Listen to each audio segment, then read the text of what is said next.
kicker, his new kicker this year after everything. Now lining up in that 3-by-1 again. Got 3 to this side, 1 to the far side.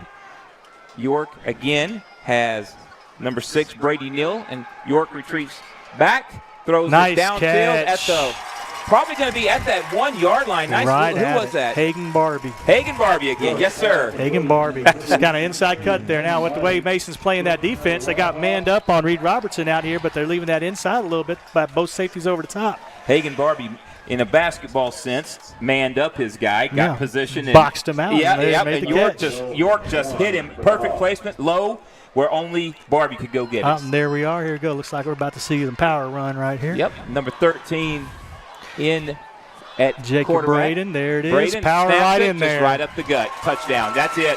That's it right there. And that is an Alpha Paving touchdown as the Wall Hawks had entered, the Angelo MRI red zone. And here on now we have a Postal Annex instant replay. And now there's a flag. And take it off the board. Was that? So we got there and Olivas Roofing the solar penalty there. False start on the offense. Backs it up 5. So that's one thing I like seeing too. Spread teams, hey, you make a big play right there and boom, let's get in the power and just punch it in the end zone. The fact that they can still do that speaks about Coach Slaughter's attention to detail and this whole coaching staff, how they coach them up real well. That's one thing I noticed last year. They coached this team. And that looked like they had incessantly. Good seals right there, and it was good. Now let's see if they recover. Yeah, York. There's that counter again. And there's that little tunnel screen to the far side, and that's in for a touchdown. I'm trying to see who that was. I hope your eyes are better than mine. I can't see for squat. If I'm not mistaken, I think that was Barbie again. Yep. Hagen Barbie. And there's that same RPO, that counter RPO, pulled it. Outside backer stayed inside, dump it out there, and let him just go into space and make those guys recover, make a safety, make a play, and just run them over. Alpha Paving touchdown. The Postal Annex instant replay. You can see it right here. York took the snap. He faked the handoff inside. I believe that was Brady Neal. Yep, and then they had that little tunnel screen, whatever you want to call it, out on the far side, and Barbie caught it, and he wasn't going to be denied. And that's the thing. You could say, hey, yeah, we're not running the flex bone anymore, but hey, that's still triple option. It is. Option is option. It's all about spacing. Again, we harped on that last year, but it's always all about that spacing. Oh, yeah. And you saw it right there. Barbie just went one-on-one, just ran him over in the end zone. Everybody's getting their substitutions sorted out. And that's going to be that's got to be an offsides on Mason. Yeah, they got it. Is it still good? No good, so they're going to get another chance here. You think does Coach line up and go for 2 on this one? I don't think so. I think you just go ahead and take the 1. But that depends. I mean, that power looked really good when they just ran it. So, I mean, if there wouldn't have been a false start, we wouldn't have had these extra plays. And it looks like, chain out some personnel. Yep. He's putting York back in there, it looks like. So it looks like they are take advantage. Might as well. Yes, sir. And that's all just, different philosophies, how you're feeling. What do you think you can kind of get it from that one, punch it in? You'd like to say, yeah, every time. Right. So lining up are the Hawks, now going for 2. After the offside penalty on the substitution by Mason. I mean, that's really what it was. Guy was still trotting on the field 5 yards behind the line of scrimmage. And York lines up with Neal. There's the motion. Is this going to be some kind of inside out? York looking for Barbie. Not quite there, but he's good job. Barbie comes back. Barbie initially ran that out. York scrambled, and Barbie turned it back inside, and York just – That was good patience by both of them. Good job by Barbie sliding back in there. Just that help pick route you see quite a few. Yeah, just get some traffic there, rub them off, and it wasn't there, so adapt. Good job by York timing it out. So, after the Levis Rubin and Solar penalty being offsides there by Mason, the Hawks take advantage. Indeed. And you saw that on the Postal Annex instant replay. And so scoring drive, 70 yards, if I'm not mistaken, just over 70 yards. Yeah, right at it. In less than 4 minutes, and the 2-point conversion now puts Wall up 8-0. So good. Minus the false start penalty on the goal line. A good opening drive by Wall. Absolutely. And, even that he had that hiccup here on that very first play, bailed out by the personal foul. Right. And that's, I guess, what we'll see. First game of the season, we're going to have some of that sloppiness working the keeks out on both sides a little bit here and there. So Absolutely. Mason lining up in a 5-4-2 set here. And so now Mason with 2 deep, standing at the 10-yard line, 2 returners at the 10. Tough to see those numbers on that one. Yeah, we will eventually get all the numbers for you as Tyler Kleinsmith kicking for Wall. He puts it in the air and is taken in at the 11, and here comes the punchers now. Good job closing that down. Looked like he had a lane in the middle. They squeezed it. Good job. It looked like, again, north-south. I'm always a big proponent of north-south. It looked like he had a lane, and he cut to the near sideline when maybe he should have kept going north-south. I don't know. Even the kickoff team, almost like one of those that kind of made him think he was going to have it. They did a good job closing in. That was number 5, Jackson Valverde, on the return there. Shirts landscape kickoff, and now Mason will scrimmage from their own 25-yard line, trying to get all the numbers for the punchers. Snap, and now the whistle sounds. So is that a pre-snap? Yes, that is. Levis Roofing and Solar penalty there for the false start on the right tackle. Looked like they were going to try to run a counter. Kind of similar to what Wall was doing in terms of the counter RPO there, but they just doing it with motion. It looks like number 13 is our starting quarterback, Ryder Balmos, with Slade Beal as a running back, number 12, if I'm not mistaken. Ryder Balmos, the sophomore. Beal, the junior. So I expect to see them flip-flop back and forth tonight. Oh, yes. Yeah, they were both look like warming up substantially with the quarterbacks, for sure. Number 5 in motion. And now another flag has taken the snap on that one was Balmos, as you mentioned. So they got to work out their operations here. Another Olivas Roofing and Solar penalty. Another false start. So we mentioned in the pregame, Zentex Remodeling Group pregame show, that Mason cannot shoot themselves in the foot.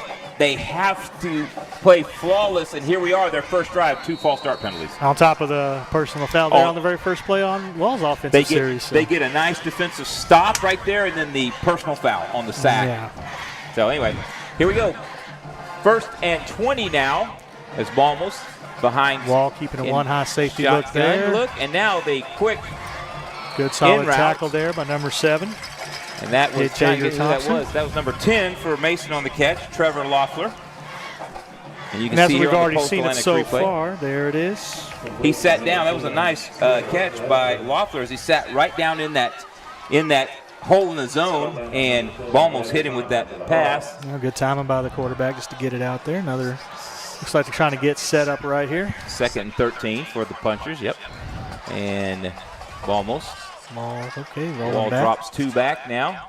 And Balmos scrambles to the far side. Now he comes back to the near side. Don't lose contain. Good tackle. Beautiful tackle. As you mentioned, don't lose contain. And was that number 13 out there? Looks like number 15. Slayton Hallmark on that tackle. Looked like number 13. Balmos was about to break it out on the backside here, and he did a great job keeping his base and making a solid tackle. You were over here saying don't lose contain, and Hallmark says, don't worry, I got this, and Hallmark took him down. And so now 3rd and 13, no gain on that play, and now Balmos looks to the sideline to get the play call and lines back up. Wall running the 1 high safety look here, see what they got. You got Barbie over here on the short side with 2 by.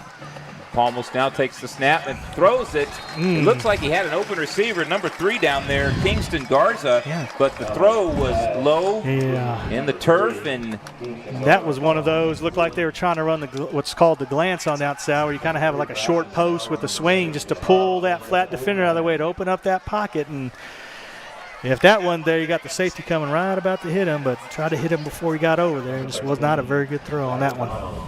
And that'll bring up 4th and 14 for Mason with 6:53 left here in the first quarter. Wall leading 8-0. And now the snap was low, but getting off the punt. That was Balmos also punting tonight and catching it and bringing it back.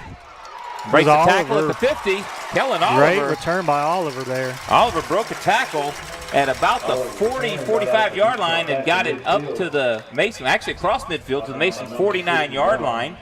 And so that will set Wall up in good field position again. Absolutely, and then took advantage defensively right there. You know, Mason shot himself in the foot twice, and they didn't let him out of it. The Postal Annex instant replay, you can see the return there by Oliver, as he crossed the 40, broke that tackle at about the 44-yard line and then just kept moving north-south and got inside the Mason side of the field, the 49. And great now physical run there. York takes the snap, and he hands it off to Brady Neal. And Neal, that's what you call that dash. Reading, making a read there, outside power, heading it off, or could just be an outside run there. Either way, good gain. 4 yards. See Mason now kind of mixing, trying to figure themselves out too. They're going back and forth between 3-4 man front there. They had a tight end set, so. You'll take that 4 yards on first down every day of the week. Absolutely. Keeps you on schedule. Yep, keeps you ahead of the chains, on schedule. Absolutely. Now you got as they say. Got that wing back there, kind of similar kind of personnel, depending on how you look at it. And York, once again, fakes the hand. Oh, he had, oh, dear God, he had good Jagger Thompson on that slant route. Good read on that. That was, they had like another way to run a counter play right there. You got the guard and that up back, that wing back kind of pulling around. They all squeezed in and had a nice pocket. Didn't quite fight it. I will say this, that's a very rare miss by Landon York. You don't see York miss an open receiver like that very often. He had Jagger Thompson on that in route, slant route, whatever you want to call it, and he just a tad bit behind him. Takes the snap now and hands it inside to Brady Neal, and Brady Neal gets to the close to the first down, but I think he's going to be about 1.5 yards, maybe 2 yards short. And here's another decision right here. You already got it. Oh, I think It doesn't even there's no question now. Because even if, God forbid, they don't get it, you're going to lean on your defense. Absolutely. So now they're taking out number 0 right there, Kyler O'Neal. Putting Kellen Oliver in on the far back side. In. Yep. And so now you got a 10 personnel again right here for Wall on this play. Now Landon lines up. He's got Brady Neal to his left. Mason lining down in their 4-man front. Now they're taking their timeout. And a timeout called on 4th and 2 by Mason. Now trying to figure out what they want to do. So far, pretty good looking game. Of course, there's some early season hiccups, but Mason shooting themselves a foot, Wall taking advantage. Absolutely, yeah. And, and that's kind of what you want to look for, in your first game. Try to get, minimize those kind of things, those self-inflicted mistakes. Right. Try to be as efficient and solid as possible. And that's kind of the difference right now. Now we're seeing Wall on their second possession here, already in Mason territory with a good punt return there and not letting them out of that long down situation when Mason was in offense. Right. So now 4th down and 2 as the Hawks trying to convert and pick up an Oasis Crop Insurance first down. Stealing 3 by 1. There goes the safety kicking over. So they're still in a 4-man front right now. 3 receivers. Kind of mixing it up. Right. 3 receivers to the far side, 1 to the near side for the Hawks. York straight back. Comes to the near sideline. Simple. He's got Reed Robertson out there. When in doubt, go to Reed Robertson. And that's the curious thing right here. What are they going to do to adjust? So on their postal annex replay here, you can see that outside backer just stays in tight, and it's just an easy throw. Cornerback's backed off. He has no help. He can't come up on that. You come up on Reed Robertson, you're going to get beat. Yep, and that's an Oasis Crop Insurance first down for the Hawks as they will scrimmage now from the Mason Puncher 33-yard line. And once again, York with Neal to his right, or left, excuse me. I can't tell left and right. I'm blind as a bat, apparently. 2 receivers to the far side, 2 to the near side. And now he puts number 11 in motion, and now the handoff right to Neal. Neal breaks it, 20, 15, 10, 5, walk the dog, touchdown, Wall Hawks. And there's a flag. There is indeed a flag. Right there on the 20-yard line. Yes, there is. Sitting a nice, bright yellow piece of laundry. Gosh, and there was that same counter play they scored on. Just counter read. And gave it that time. Goodness. That was Brady Neal, man. That was. Is that a block in the back? Dang. 33 yards to the house, but it's coming back. So now it looks like it's going to be about 1st and 15 at the 40-yard 38. Let's see, where's he going to put it? See, we're marking it from the – no, he is going to go all the way. There, okay, yeah. They're going to mark it from the spot of the foul. Right. That's why I'm like, where's he going? Yeah. Ball was on the 20. Back up, dude. There you go. He got it. They're getting it. They're talking it out. All right. So it looks like probably maybe be on around the 30 here. Let's see. So then it'd be. This is 10 or you see, it's probably still. 15. I mean, I hate to say it. It's kind of ridiculous, but still in that game. Yeah. I mean, and really. I guess if you say negative, anything negative right now as far as Wall offensive, that's 2 touchdowns that got called off the board. Of course, the first one, got it on the next play. So, as long as they kind of recover from that, then no harm. So they marked it 1st and 10 after the penalty. Now it looks like they're going over to talk the Mason about that. coaches. So they should mark it off. It's past the sticks. Then it would be a first. It was not a first down. It should be like 1st and 4, 1st and 5, right? Yes. Ish, because based on where there it is. Now they got it. Now they got it. Chain gang with that beautiful LED lit up down marker. Remember the old days where you just flipped it over and it was like. It wasn't all this fancy digital stuff. And you're yelling across the field, flip the down marker. Flip it! We're on that. So first down and about 5 now after the penalty. Yeah. And now what we're seeing from Mason is more of kind of what they were showing in scrimmage here with that 4-3 kind of look. They kind of played a little bit with that 3-3 early on. There's another zone read right there. Right up the gut to Great Thompson. Thompson, 10-5, downhill. Brought down at the they're marking it down at the 1. Jagger Thompson. Once again. I told you that kid's got some speed. He does. He does. And so on the post-Lanx replay, you can see how quickly this is going to hit. What was really good about this, and when you run that zone, when you get that hole, you hit that thing, and there it is. The lineman stepping down. In comes up. There's the hole. Just hits it and get right downhill hard. So one stick. That's a great move right there. Yep. Nothing too fancy. Just one stick. Inside the Angelo MR red zone are the Wall Hawks yet again. York with Jagger Thompson to his left again, and he's going to just hand it to Jagger. Let Jagger finish it off. Touchdown, Wall Hawks. That is an Alpha Paving touchdown. Just why not let Jagger Thompson finish it off? Yes, why not? He got you down there. Give it to him again, and Jagger Thompson puts it in. 4:45 left in the first quarter, and so far so good. Yeah, 2 possessions, 2 scores. Can't ask for any better right now. 100%. Nope. And so now the extra point forthcoming off the foot of Tyler Kleinsmith.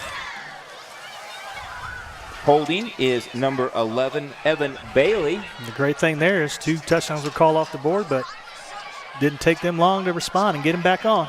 And that extra point is no good as he pulled that one. Both of the attempts, so he pulled them left. Yeah, he pulled them left. So if that's the only thing you got to complain about, well, it's been a good game so far. Absolutely. But, any coach will take those. Depending on, we're still in the first quarter, depending on how this one turns out, the coaches will take little things like that to talk about. Because you don't want to always have all the good stuff. You want to have some improvement. Right, absolutely. And, kicking game, of course, I've kind of been in some of those. And, I was in a game. We had a penalty on the last play of the game when I was down coaching at Cal Allen in the semifinals where we got called for roughing the passer, put the other team in field goal position. They kicked the field goal to go to state. All because of that. Man. They had it, and he made a long field goal. Wow. So having those kind of things, it's their weapons for sure. And that when I was a special teams coordinator there at Central that one year, we had some great kickers, some great weapons. And that's something that, can develop through the season too, especially at the small schools. Yeah. You just work on it, keep working on it during the season and just keep getting better at it. Yep, absolutely. And so now Kleinsmith will kick it off. The Wall Hawks leading 14-0 with 4:45 left to go in the first quarter. Much different than last year where it was a fight for every touchdown every quarter. Yeah. Now you got 2 for 2. Let's see if we can keep it up. Last year was Kleinsmith with the Shirts landscape kickoff. Comes down at the 8-yard line. Right downhill there by again. Mason. Right up the gut. This time he didn't go left, right. He went straight downhill. Hit that thing hard. That was number 3 right there on that return. Kingston Garza again. And it looks like that's what they're trying to do, trying to create that little crease just to hit it downhill. As you can see on the Postal Annex replay right here. Doesn't even go. You catch it right inside the hash and then just stays right there. Right up, yep. Just slide right off. I guess maybe someone talked to him on the sideline. And Son, again, next time, don't go left, right. Right. No east-west. We want north-south out here. And that's what's so dangerous about kickoff returns. If you can get guys to do that, and then you make your move Indeed. late after it, then, And so now the punchers scrimmaging from their own 35-yard line, 1st and 10, and now another flag. Good Lord. Another Levis Roofing and Solar penalty here. So another false start. Can someone please go talk to them? We had like the hour weather delay, and now, the penalties, they stop the clock, son. Yeah. and it the operational standpoint here, something's not clicking with that communication. You got to get that sorted out. And 3 already, both of your drive starting plays are backwards. This is something obviously too they'll be talking about at halftime. Yes. Yep. See what kind of halftime adjustments are made. They got that wheel coming to the near side, and he's just going to throw that one out of bounds. As if you look out there in that defensive backfield.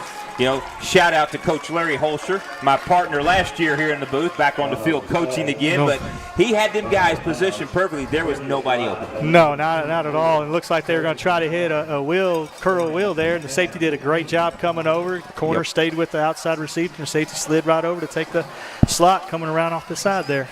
So now the punchers, 2nd and 15 from their own 30-yard line. Wall disguising right now, trying to show them a look, see if they can't get that Mason offensive line confused here. And dropping off now. Counter read. And almost looked like he was wanting to throw to somebody. There wasn't anybody there. Yeah. Almost kind of like what, the same thing with Wall's running, the counter read, and you got the slot receiver coming out. But Balmos with a couple of yards on the carry there. For a moment, he looked like that slot receiver. Again, you mentioned Wall disguising coverages. That slot receiver on the near side didn't look like anybody was on there, but on the snap, number 9 quickly dropped out to cover take it him. away. Yeah, just like that first play or that first completion Ebb almost had when they threw that little stop route off the slot receiver. Now you're going to start to play those games. Yep. Really getting to think it's open, and then all of a sudden you're going to shove somebody right into that zone and take it away from them. So Trevor Loeffler and trying to see who the other receiver is. I think it's Christian Gamble. So got your one high safety look here from Wall. And trying to hit the quick game. Down there. Good leverage right there by number 2. Yep. Kellen Oliver on the coverage there. One of the few guys playing both ways for Wall tonight. Him and I believe Hagan Barbie as well. Christian Gamble was the intended receiver on that deep route, and that'll be a 4th down for Mason as we have 3:41 as the clock stops on the incompletion, and Wall will get it for the 3rd time here in the first quarter. Yeah, that's 2 possessions, 2 3-and-outs for So Mason. I know we temper our enthusiasm because and I'm not throwing shade or anything like that at Mason. They are 2A, Wall's 3A, so a little bit difference there in school size and roster size as that one's caught and down right there at the 34-yard line. And that's also too, you say you have numbers, so platooning, that could be your advantage, but just like Coach Slaughter said, we can platoon and we're not going to fall off on those positions, and that's the key to it too. Yep. You don't want to platoon just for the sake of platooning, having guys on there, but you want your best athletes out there, but you still don't want to tire them. That's what absolutely when you have roster sizes like Wall does compared to Mason. Absolutely, that's part of that game management. Yep. So Hawks now scrimmaging from their own 34-yard line, 1st and 10. And the snap to York. York hands off on the inside give. There's that little counter again with the up back. Mason back in there odd front, trying to walk down a safety right there as well. Trying to find something to slow these Wallhawks down. 3 yards on the pickup now is Brady Neal.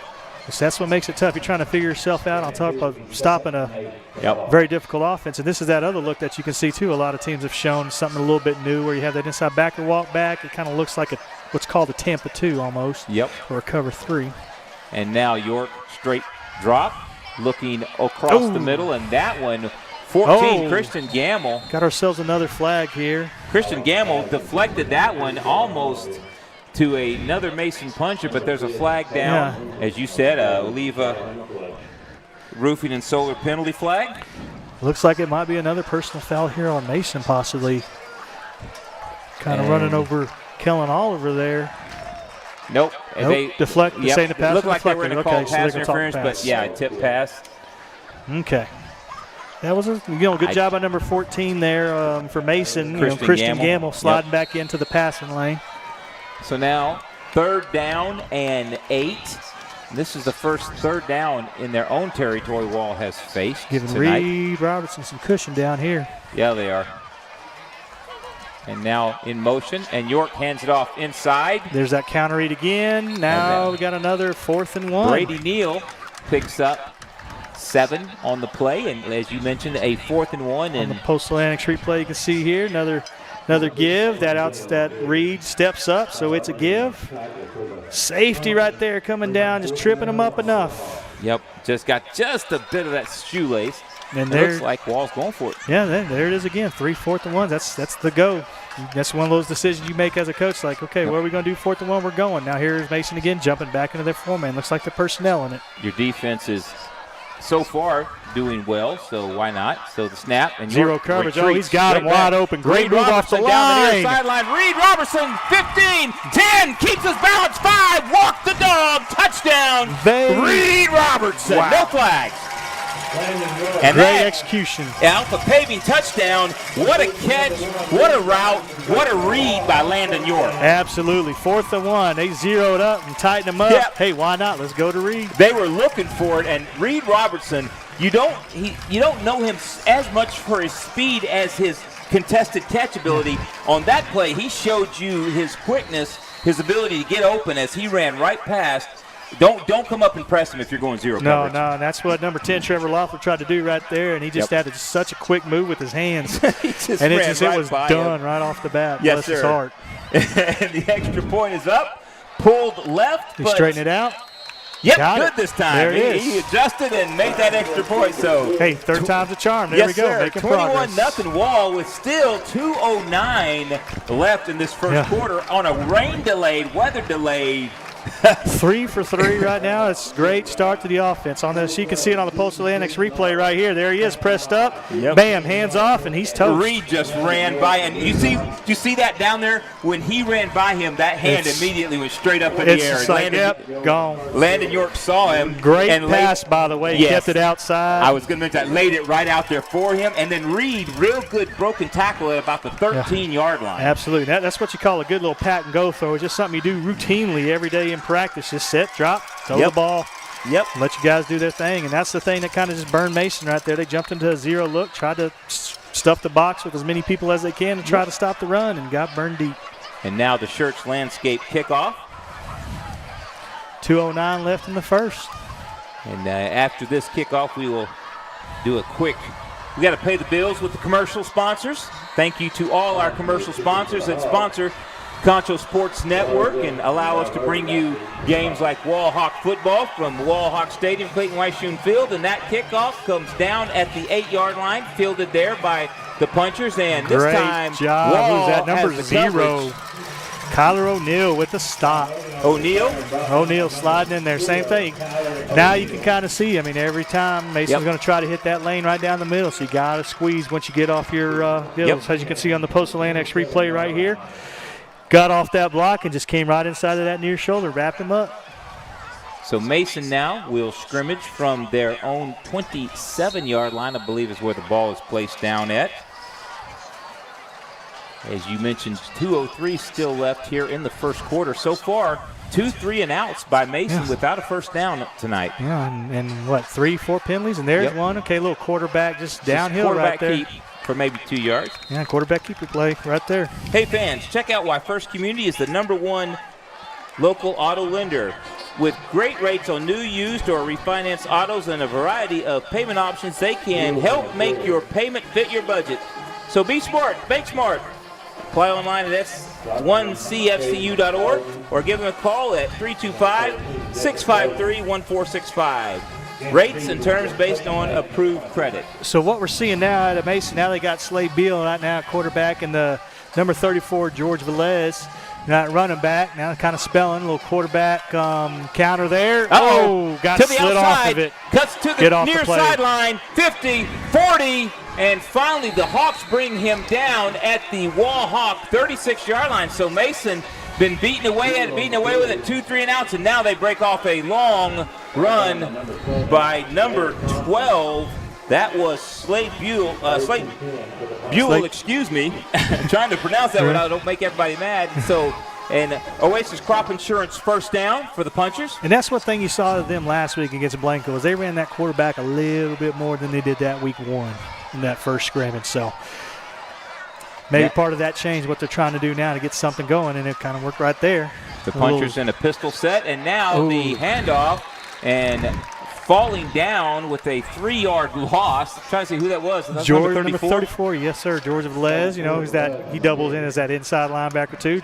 Looks like he tried to cut outside on that zone read. They had a good job closing off or keeping those gaps shut down. The proverbial turf monster reached up and grabbed him by the shoelace and said, nope, not today, son. Okay, looks like they're going to elect to let the clock run out. You know, it's 1 second less than the play clock. So here we are going into the end of the first quarter. And that'll bring us to the end of the first quarter. You are watching Wall Hawk football on Concho Sports Network, presented by First Community Federal Credit Union. Wall, going to the second quarter, leads 21-0 over Mason. We'll see you after the break. Check out why First Community Federal Credit Union is the #1 local auto lender in the Concho Valley. With great low rates on new, used, and refinance autos, we can save you money. First Community has great payment options and low prices for GAP, extended warranty, and credit life insurance, so we can make your payment fit your budget. So be smart, bank smart, and contact First Community for your auto financing needs.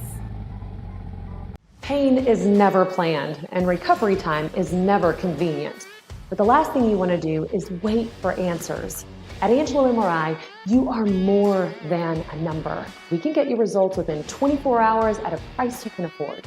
So when you need to get back into the game fast, tell your doctor you want to go to Angelo MRI. We hope you don't need us this season. But in case you do, remember, it's your health, your choice, your MRI. And welcome back to Wall Hawks football on Concho Sports Network, presented by First Community Federal Credit Union.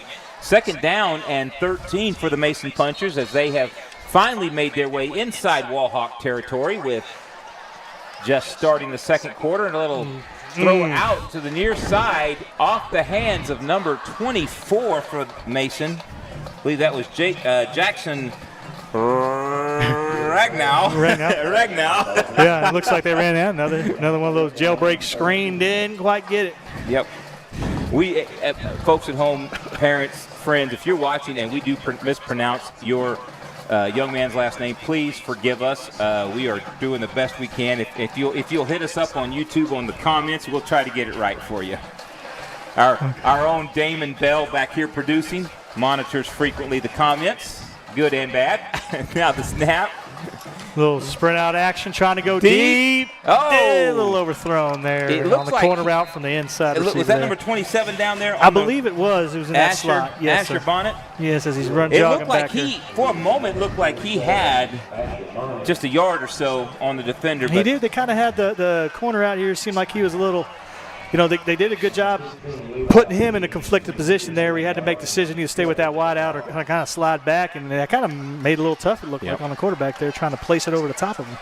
And so now, after a initial first down, the Punchers now with a 4th and 13. They will punt it back to Wall as the punter now we got Hagan Barbie now back there, and giving Kellen Oliver a little bit of a break. Pooch punt, and Barbie.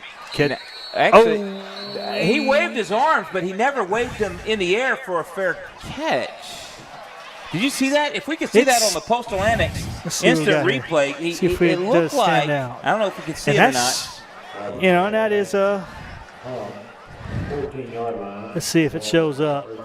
Nope. It's tough to see a little bit. Too far back. You know, maybe they saw his hands kind of coming up. Yeah, I don't. Look, well, it looked like he waved his hands about waist level, but he never raised them. And usually, what you would do if you call that fair catch and start running, you throw a flag on that. But that might be why, as it kind of was that little gray area there. Maybe so. You know, same thing. You know, just like any first game, referees kind of working, seeing those calls. It's one of those. Everybody's working out kinks. Absolutely. And then you're always going to have those plays too that they're so right there. It's just a judgment call. So Hawks from their own 14, 1st and 10. The handoff zone read inside. That is one more time Brady Neal, and he picks up maybe 4 on once the play. Again, maybe still 3. a good positive run. And then Mason back into their odd look here. Once again, trying to slow this team down. So, they are personnel in it right now, bringing in that extra lineman, kind of spelling a little bit for what they can.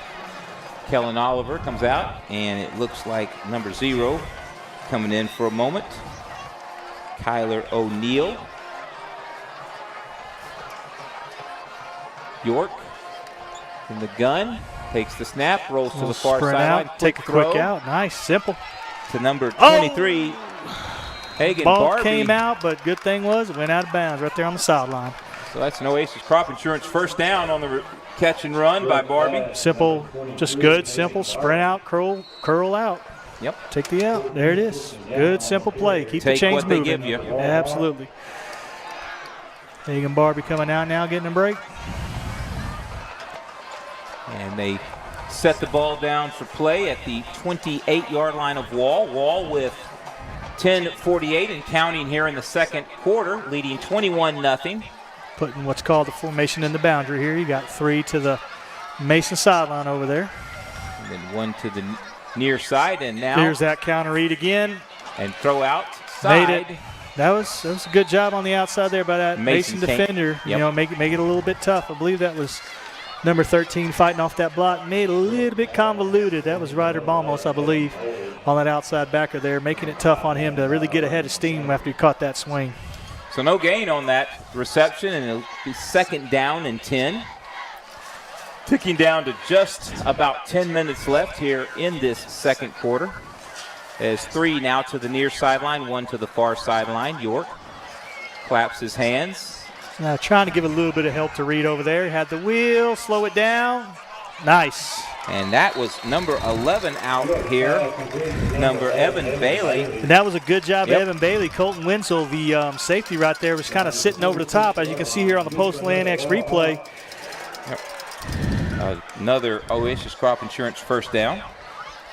Here it comes right there. You know, he's just running that wheel from the number 2 spot.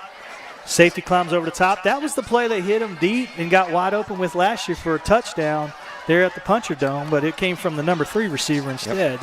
And now the handoff up the gut, and that's a good 7-yard pickup on first down. Makes it so tough on defenses right there when you just do that. Just you hand it off and get 7 yards. You mentioned earlier, stay ahead of schedule. Absolutely. You got to do something different. Yeah. Got to find some way to get pressure, do something, or, you know, change up your column. But also that's the whole thing, too. First game of the season, how much do you really have installed?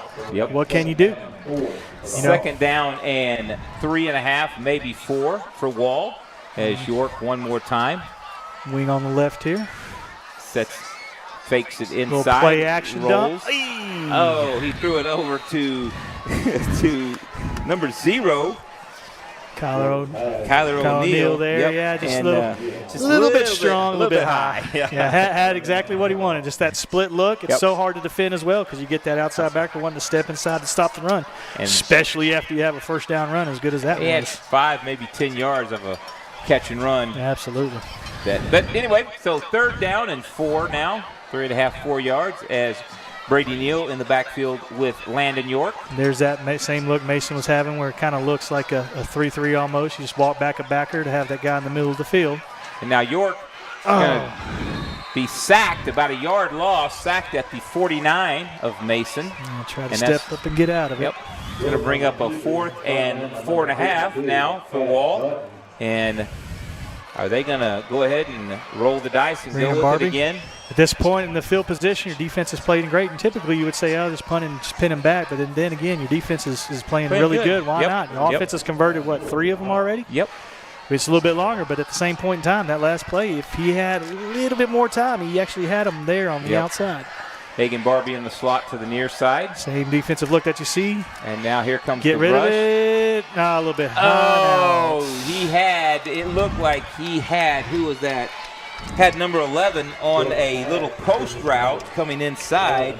Evan Bailey. I'm getting a little low, like I use my flashlight here. Yeah, no, I got you. I understand.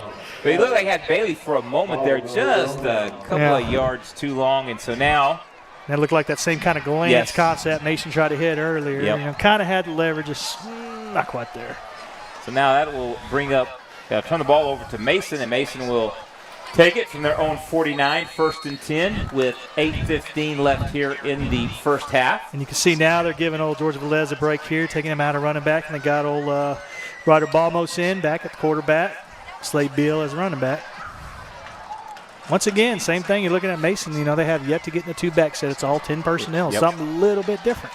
And Wall showing blitz now, and now they back off. A little speed option. Speed up, like you said, and pitch to number 12. He gets maybe 3 yards, maybe 4 yards. Slade Buell, excuse me. Here you can see it on Postal Annex replay, just something quick. Goes to quarterback, quick pitch. Good job coming over the side on the top there. Yep. Gained just enough control to trip him up there. Didn't quite get the number on that tackle.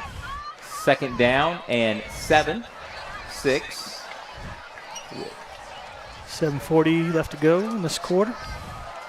And the Hawks trying to get a stop here. You know, Mason trying something to that's keep a it little going. different too, I've noticed, is I'm always used to Mason having solid purple helmets. The white face mask will throw me off a little bit. I don't know why I noticed that, but it's just something different. Ever since we played them back in 1997 when I was in Granger, they still always had the solid purple on that. But timeout called by Mason. We're going to take a quick break. You're watching Wall Hawk Football on Concho Sports Network, presented by First Community Federal Credit Union. We'll be back after this.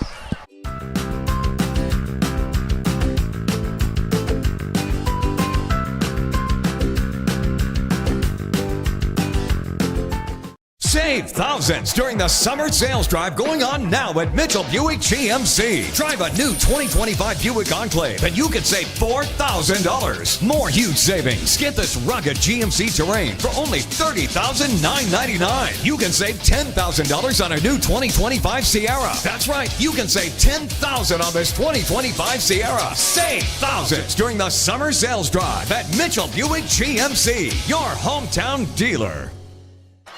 And welcome back to Wall Hawks Football on Concho Sports Network, presented by First Community Federal Credit Union. And the Punchers now with a 2nd down and 6 from the Wall Hawk 47-yard line. And a bunch set here, 2 tight to the near side, 2 tight to the far side. Number 5 right here. And now just a inside give for a moment, and the Hawks were having none of that as 4 of them are on the ball carrier for Mason. I could not tell if that was supposed to be a read or not, but it did not matter. They were in his face. There was no read to be had on that one. Ryder Balmos thrown for a 3-yard loss. Cohen Braden and a host of Hawks, as the PA announcer says. So he didn't want to look at numbers neither. He's like, there's too many of them. It's game over on that one. Looked like that slot was trying to lead him through the hole if it was going to be a pull, but he was not getting there. Ticking under 7 minutes to go here in the first half. 3rd and 9 for Mason as they try to. And now as Wall did last drive, here's Mason putting the formation in the boundary, as they call it. So now the Hawks dancing around, disguising coverage. coverage. The wide side. And that quarterback draw is going to get Mason to the 45-yard line. Good job for the Wall defense kind of minimizing that. That's one of those plays that hits so quick, it could wind up being a big play if you don't get there where you're supposed to be. If he breaks that containment, that second line of containment. And that's why sometimes you want to put that formation in the boundary if you have both safeties coming over and then all you got's that one guy, but they did a good job filling in over there and having that extra man, which is what you needed. And now Mason on 4th and 4, and now Wall will call a timeout. And while they adjust, I want to tell you that we want to let you know that if you're in the market for a new car or truck, go see the folks at Mitchell Automotive Group. It's Mitchell Toyota on Knickerbocker Road and Mitchell Buick GMC on Sherwood Way. They'll make you a good deal over there at Mitchell. So far, let's talk a little bit about what we've seen. Mason, I think we could say basically they've shot themselves in the foot. Yeah, starting out early, absolutely. Yep. It's just those first game early jitters. Whether hiccups. It's new staff or not, either way, it's things you try to work towards not happening even in the first game. You want to work those things out in the scrimmage, even though they don't mark them off in the scrimmages. You want to get those things out of the way. Right. So those whatever jitters or whatever you want to call it. And so now.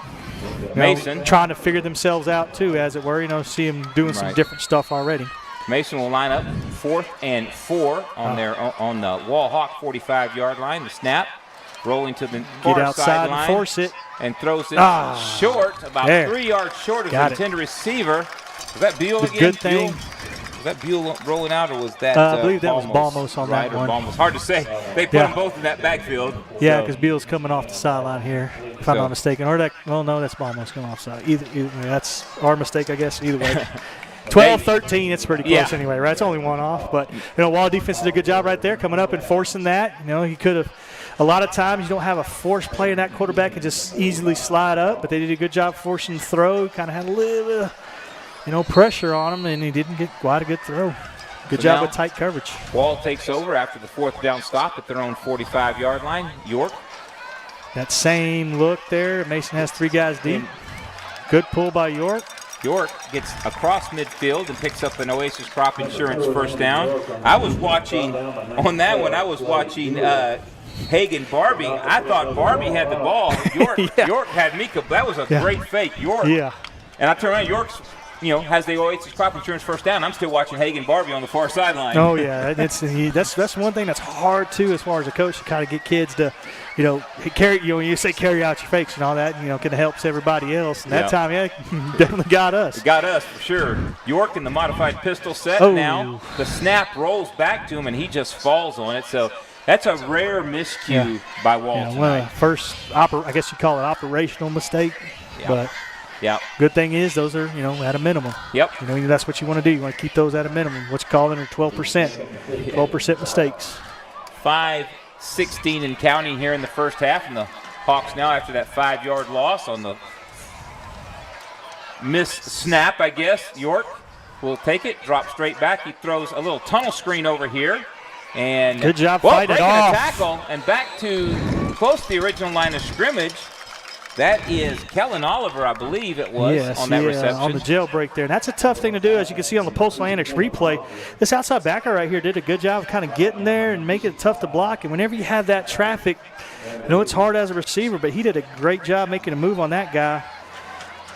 Because that tackle just was not out there fast enough to get to him, and he did a good job making them both miss. We mentioned in the pregame, Mason's got him tackle in space, and they did not on this play. Both. You got 2 guys right there. That's got to happen. 3rd down and 10 now. And so York with the snap straight back, and he comes across the right field. there. Nice. Wide open. That is number 11 still going, and that is a Oasis Crop Insurance first down pass to Evan Bailey. That is a good routes on air throw right there. Especially, great job right there by Evan Bailey. From a receiver coach, as you can see it on Postal Annex replay, I really like this from a standpoint of right where his hands are. His hands are right there in front of his eyes. He's got a noose. Just simple catch. Throwing catch, solid. He caught that in stride, got down to the 17-yard line, and now a timeout called again by Mason with 4:19 left in the first half. Wall threatening again, Jake. And one thing, too, as you can see on all these replays we've had, Wall catches and runs.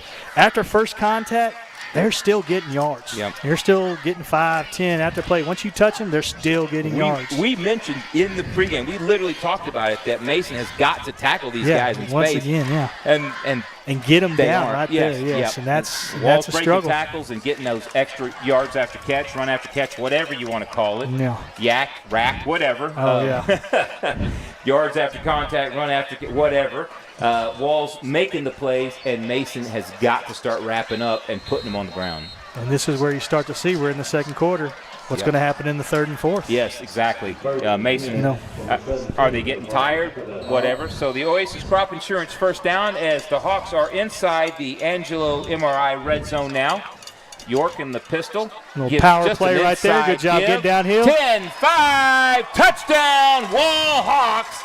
That's Brady Neal. Little inside give, like you said, a little power dive, power give, off tackle, whatever term you want to give it. Brady Neal took it to the house. And that's what's great about it, too. On power, there's 2 different ways you can do it. You can hit it that front side if the linebacker slide over like they did. You slide it right out the back door. Yep. You got a touchdown. See if we can see it here on the Postal Annex instant replay. And once again, you see how hard he hits the hole. Once it's there, he gets there, and that's what makes things so effective, why they've been so effective today. You see them hitting the hole when it's there, the zones. Just so you're not missing anything as you watch the Alpha Paving, Postal Annex replay, the extra point is good. And so now after 2 early misses, Klein Smith has now put 2 through, so it looks like he's rounding into shape now as well. Mm-hmm. Got that rhythm going. Everything's in rhythm. So the Hawks now comfortably in front, 28-0, 4:13 left here in the second quarter. And what's interesting, if you look at the history of this series from the last 7 years, from when they've been playing every year for the last 7 years, the first time they started this, playing consistently here for these last 7 years, as I've said that about 4 times already, was 2018, when Mason actually won their state championship there. Yep. And that was even then that was a close game. That was only 6 points, but over the last 7 years, Wall's kind of owned this. They've won 5 out of 7, and the only other, both of Mason wins have only been one possession. It's been close. Yeah. So now that we're seeing is all the Wall wins against Mason has been last year, 28-6, still 3 possessions. Yeah. But they're definitely kind of getting back to that. The year after that, 2019, 2020, Wall won by 40 points. So it's, this is a last year just a 28-6 score. And even Coach Slaw was kind of saying, still trying to figure some things out, find your identity, as it were. Yep. And they definitely have their identity right now. Sure, a little muff on the kickoff. Better get that. Oh my gosh! Now the ball's still rolling around at the 10-yard line. The Shirts Landscape kickoff muffed by Mason, and I believe they did get back on top of it, and so they will scrimmage from their own 10 now. A little extracurricular activity there on the far side of the field, with number 28, Ruben Marin there. Getting after the it, key showing thing a little was their intensity. flag going. I guess that's what I'm looking for. That's a little intensity there on the kickoff. A little good back and forth action. Fans want to let you know that at halftime, we will have, towards the end of halftime, a abbreviated halftime show for you, but we will leave it here so you can watch the performance, the performance on the field by Wall Hawk and the Mason band. So don't go anywhere if you like bands. Keep it here. Got 4 minutes left in the half. And the Punchers now trying desperately. They've moved over midfield on just 2 of their drives and never passed the 40. If I remember correctly, they were stopped just shy of the 40. There's a quarterback draw. So now, if I'm not mistaken, that's Slade Buell, right?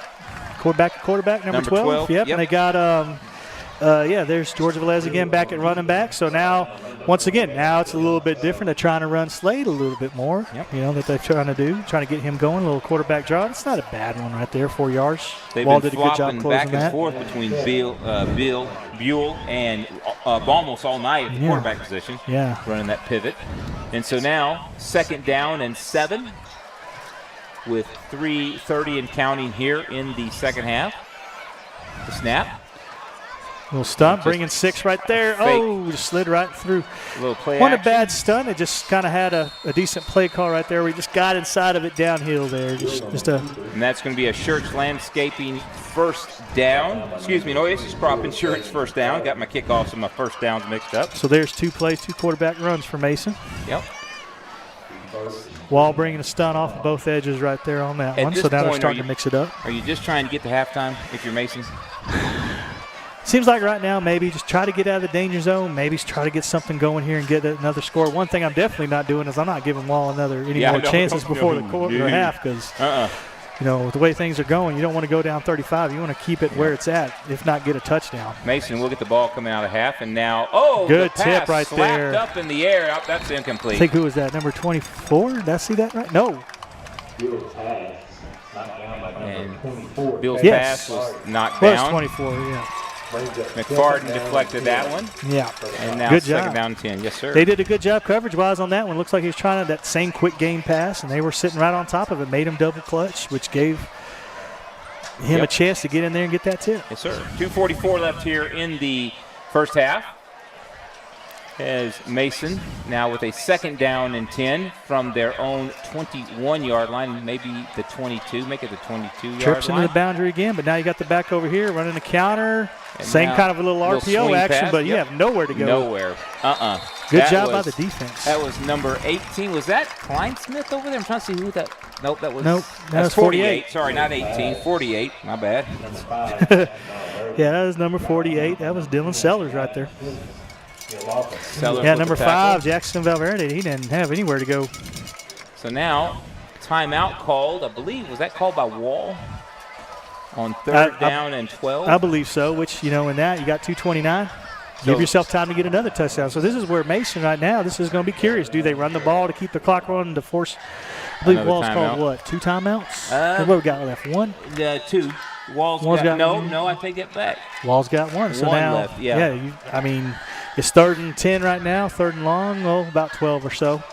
So what do you do as Mason? What probably is going to happen is they might run the ball just to keep that clock, force Wall to use a timeout. That's probably the best thing they can do. Maybe try to hit that screen again and try to maybe pop a big one. We'll see. They just aren't getting that yardage. They've had a couple of big runs, and that's been pretty much it. Yeah. They've popped a couple of ones out. And that one that Slade had, that when he popped it on that quarterback counter there, they were there. The defense was there, just couldn't get him wrapped up, and he did a great job getting out of there. Yep. And now there's a inside fake, and the pass was thrown to the far sideline just a bit high. Wall had a defender out there, was in perfect position, but just couldn't come up with a pick. Almost kind of had what they wanted. It didn't look like there was another guy out there. You had one guy blocking, so almost looked like they were trying to do some kind of a backside screen there, but didn't quite work. Good job by defense. Now Wall is going to get it in good field position with 1 timeout. So now the punt on 4th down and 12, and a little pooch punt. Makes him go back. Handle it. Bobbled for a moment now across the 50. Great job 40, getting breaks it the out. tackle. 30, 25, 20, 15, 10. Stays on his feet. Take it out. Yikes. They're not going to need that timeout. Nope, they are not, as that was Kellen Oliver on that return. What a beautiful return. As you can see here on the postal annex, he bobbled it just for a little bit, but again, get downhill. Yep. You don't got to make a lot of fancy moves. Just stick here, stick there, and keep going. Good job leading through right there. Didn't get that number. Who was that? So 43 there running with them. Yep. 1st and goal at Colin the 10. Garcia. Inside the Angelo MIR red zone are the Wall Hawks as they come out with a bunch formation now. You got there, looks like Dylan Sellers in, so you got what you would call 11 personnel, 1 running back, 1 tight York end. now throws in the end zone, touchdown. I can't even really get excited. And that flag, my goodness. And that's that same play last year there at the towards the end of the game where they were going in to score 35, but didn't quite get it on that 4th down. Bryson McFarden on that catch, and that's another Alpha Paving touchdown. Actually, and there was there a flag on the play? Yeah, that was. There was an Levis Roofing and solar penalty there on there against Mason. I missed the actual call from the backside. Probably was some kind of a defensive holding, but doesn't matter. He scored a touchdown. So that was a nice route by McFarden as he got open on a like a little slant route, in route, whatever you want to call it, and he was open, and York made a good throw, and the Hawks up 34-0 with 2:08 left. And that's a tough one to cover too, because they ran the smash on the front side of that, and it pulled those extra safeties over. He had all that space just to run inside and catch. And now Kleinsmith with another extra point. It looks like he's found his groove after struggling on those first 2 PAT attempts. And now Hawks lead 35-0 with 2:08 left. And what's tough for Mason right there is, you're thinking, hey, let's try to run a little bit of that clock off and not go down 35. Yep. Well. So I guess we can go ahead and give this drive recap. 1 play, 10 yards. Quick enough. Yeah, that's safe. No harm, no foul, Executed. no sweat. You're right. McFarden ran a great route, and York saw him had position on that defender and hit him right in stride in the end zone. And just like we talked about, even in once again the preseason, and like we talked about last year, it's little off at times, but now there hadn't been much. Maybe one throw. Maybe he looks sharp. I've seen 1 throw that he was off just a tad bit. Off badly, I should say. Let me say that way. He is seeing the field and getting it where it needs to be. Now the Schertz Landscape kickoff. The Hawks will kick it off from their own 40-yard line. Mason will take this one right down the middle. Almost guaranteed. Which a lot of times, you work, you have a 1 return you work and get solid at it, which, downhill right down the middle is not, not a bad thing. So now the kick, a low line drive. Nice, makes him go back. 5. And he's going to kind of stay 20, outside and don't have any help. And good brought job. down at the 24, and now a flag comes in. That's another little Levis, roofing and solar penalty. Looks like maybe a block in the back on that one on Mason. So if that's the case, that's going to put them back to probably the 10 or the 15, if I'm not. I believe block at the back is 15. I haven't been marking flags, the number of flags, but I'm telling you, we got to be approaching double digits for Mason. It's got to be. It's close enough. Or it's close. Personal foul, yeah. Okay, yeah, block, clip. So, all right. Blocking back. So what do you do here? Do you just kneel it down and go? I know there's still 2:03 left, but now here's the thing. What do you do? Here's the thing that's tough because you still got 2 minutes and Wall has 1 timeout. So theoretically, there could still be some time on the clock for Wall if they want to use that. Now, if I was Mason, yes, I would try to keep that clock running and give them as least chance as possible, especially after that last punt return. But, I mean, I don't know what you can do, too, but let's see what they try to figure out here. They're going to run trips to the near side, and he's just going to take the snap. And he's fighting. I mean, it's Wall defense is doing a great job getting help. That's the hardest work you'll ever see for a 1-yard gain. Yeah, and the first guy hits him and holds on, and then help arrives. Yes, that's critical. And once again, and now the clock. Slade Beal there once again. I mean, he's in, starting to drive off, running him. So that's something too. As far as a defensive coach, I start to see those tendencies. I can now start to load up on those. Timeout on the field is called. Are we doing 2-minute warning in high school this year? I guess so, because it's part of a new thing. Well, I know college football brought in last year before. Yes, and in Texas here we do follow the NCAA rule book. So maybe that's why.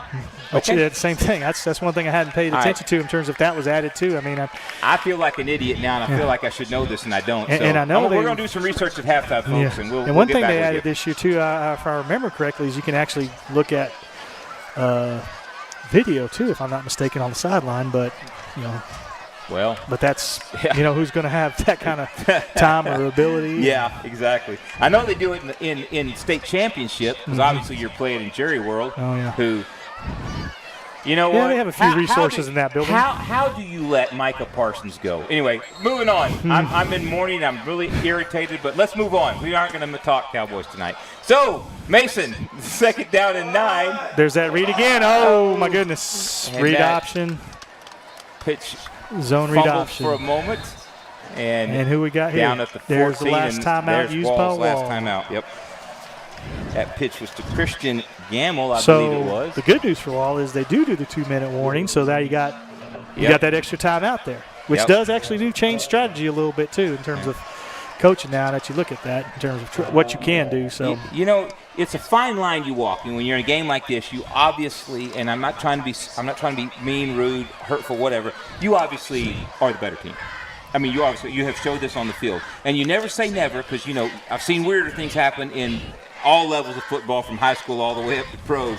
But at what point do you go hard all the way up to halftime and then maybe start rolling some sophomores in, some second and third stringers in? I've always been, we're going to go hard all the way through halftime. When we come out the third quarter, we're going to do the same thing we're doing, and we get things under control, then we start working it in, just to not let those things happen. Because once again, you face, you go against good programs, good teams, they can find that. Yes, that that's true. You look at last year, Wall goes up by 28. One play, Mason gets a touchdown. It's true. That could cause, that could be some momentum. A little reverse play handoff. Trickeration here as going to pick up, going to pick up a first down for Mason, and I think that might take us eventually because 1:35 and counting here. Yeah, that see was if they start moving faster. A nice little misdirection there by the Mason punchers. And that clock's running down, 1:35. That was Jackson Valverde on the reverse there. So they are moving a little faster. Seems like they might try to do something. Yep, nicely designed play. A little sprint out. Here comes a smash route. Oh, wow.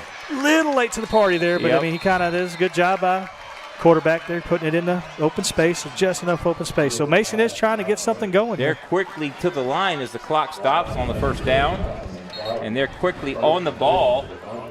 And punchers get a Oasis Crop Insurance first down, and now gets rolling outside. to the near side, and he has an open receiver. So now taken down at the 49. We got tightened down a little bit, making some couple of solid throws right there, keeping the ball moving forward. And this is what we were just talking about, what you got to be careful of, because no matter what that score is. Sir. And I feel like this is on me, the announcer's jinx, as I said it, and here we are. So 1:10 left in the first half now, as Mason now moves inside Hawk territory at the 49-yard line. 4 wideouts, 2 to each side, a back to the right. And now the way as fast as teams can move nowadays, there's what you call the baby screen. Oh, just missed. You call that the baby screen because you're rocking to go to sleep, and all of a sudden, here you are, got the screen out the back door. You go, oh, baby, here I go, and just missed on that one. So 3rd down and 3 right now. 34, the intended receiver, George Velez, out there on the far sideline. And that's what you're seeing personnel-wise right now. They're keeping the older Slade Beal in there right now, and whenever they can get George Velez out there running back. Yep. 3rd and 4. See what they can do here. 3 down here. All right, and the snap. Sprint out again. To the near side. Great job forcing back right there. The Wall Hawk defense. Even lost a yard, it looks like. That was a good job forcing him back. I'd missed the number on that one, but just driving that tackle right back in his face. Or was that driving him back to the running back? I missed that. Either way, you make that quarterback clutch or have to run a few extra steps, gets him off time to where possibly he could have hit a throw for a first down. Under a minute left now, 58 and a half seconds now. 4th down and 5. And Mason will line up to go for it as the Hawks out of timeouts. Mason also out of timeouts. Counter play right there. Squeeze it. Get him down. Oh, got a first down. Mason got there. Mason with the Oasis Crop Insurance first down. And number 34, George Velez on that carry. They had it kind of squeezed and kind of tight. He just did a good job sliding through there, sneaking through there. That was a tough one. That was a good run by the running back there. And he's hurting now. So now first down on the Oasis Crop Insurance. First down now. Don't need that to happen. Past the puncher quarterback. And throw downfield, and it's incomplete. And that's always a tough one, throwing back towards where you're coming back inside. Well, you're running away from it. So when you're right-handed, you're rolling to your left. You're trying to throw back across your body. Not always the best thing to do. Only a few people that you see on TV that can do that for sure. Okay, now we're making a quarterback switch here. Is that number 13 in there? Yeah, bringing him back in. Oh, George Velez was hurting right there. He took a pretty good shot on that run. He paid for it. It was a great 4th down run. He paid for it. Almost. Looks like he's going to take the snap. Buell, Slade Buell is in the backfield as well. So they better get the call in. They only got 12 seconds. They don't have a timeout. Come on.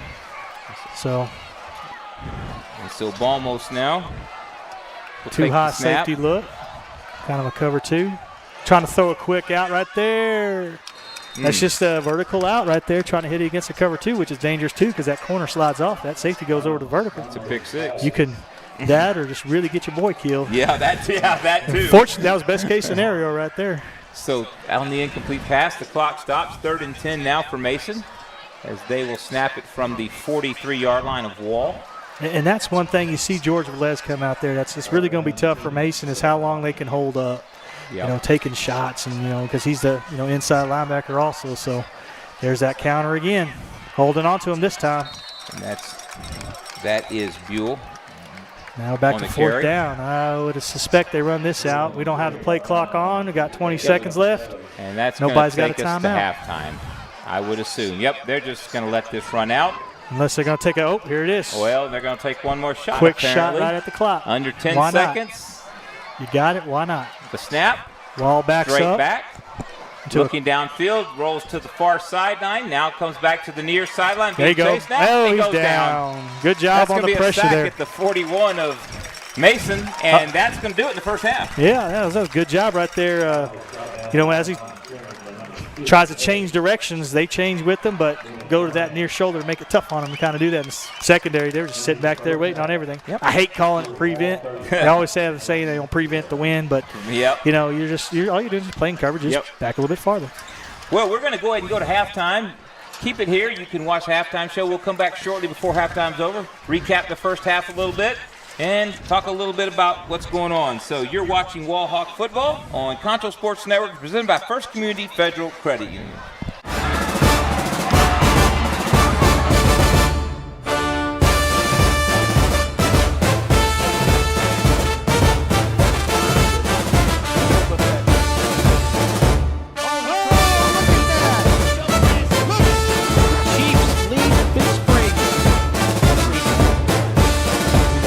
see friendship being. Can he do it?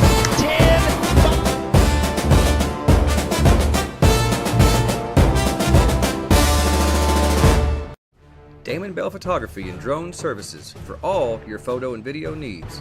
Call 325-245-9663. Oh, and we also do sports. Call today. At Schertz Landscape, we care about the quality of trees that you put in your landscape. Therefore, we grow our trees here locally in the Concho Valley. As a certified arborist, I not only care about the quality of your tree being planted, but I am also qualified as a tree risk assessor. I can evaluate the health of an older tree or the risk that it may have to you and your property. Come see us at Schertz Landscape, where we care about the quality of your trees.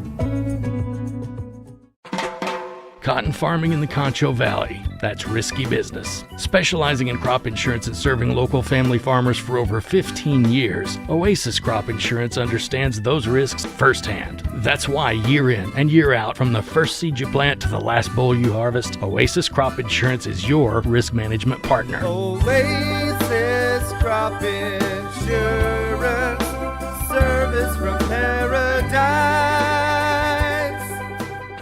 In Texas, driving trucks is woven into the fabric of our culture. At Mitchell Toyota, we know it as truck country, plain and simple. Built right here in Texas, Tundra is the truck for you. Get this new 2025 Tundra with 1.99% APR for 72 months, or save $5,000. This Tacoma is just $36,538 and 4.75% for 60 months. Mitchell Toyota, where we put the deal back in dealership.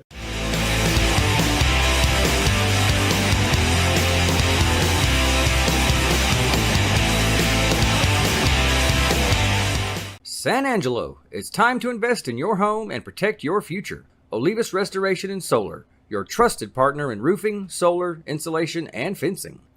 Call Olivas Restoration and Solar today for your free consultation. At Texas Bank, we believe in the power of relationships. Our roots are our customers, the lifeblood of our business. We're more than just a bank. We're your trusted financial partner, committed to building lasting connections and providing personalized service that exceeds your expectations. From helping you achieve your financial goals to supporting you through life's changes, we're here for you every step of the way. Experience the difference of banking with people who truly care. Check out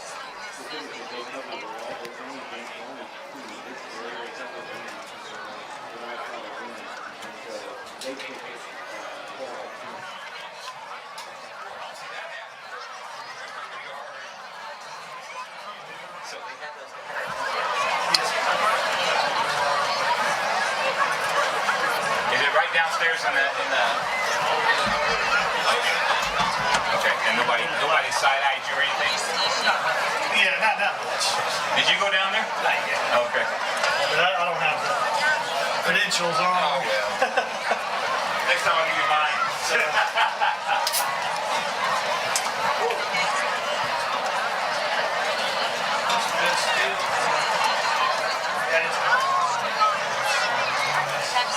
She always, after I stopped coaching, she started following me a lot. Oh, okay.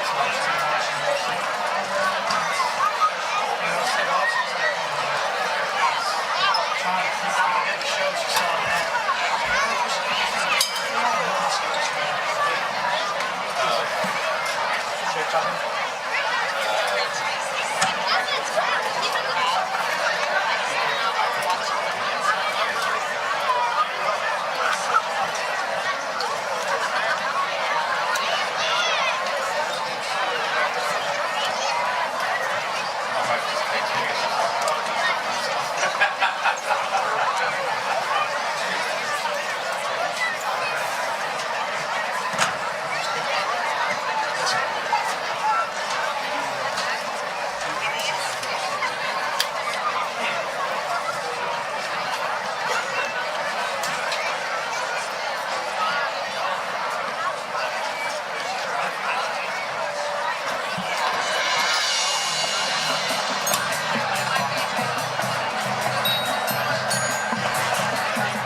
Bobby Havlicek and Quincy Schwab. The mighty Mason Puncher Band thanks the Wall Band for its amplifying assistance this evening and wishes them the best of luck in the 2025 Marching season. Thanks for listening and go Punchers!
Ladies and gentlemen, Wall High School proudly presents the award-winning Mighty Wall Hawk Band. Tonight, for your halftime entertainment, the band will be performing their 2025 production entitled Echo, with musical arrangements by On the Field Music.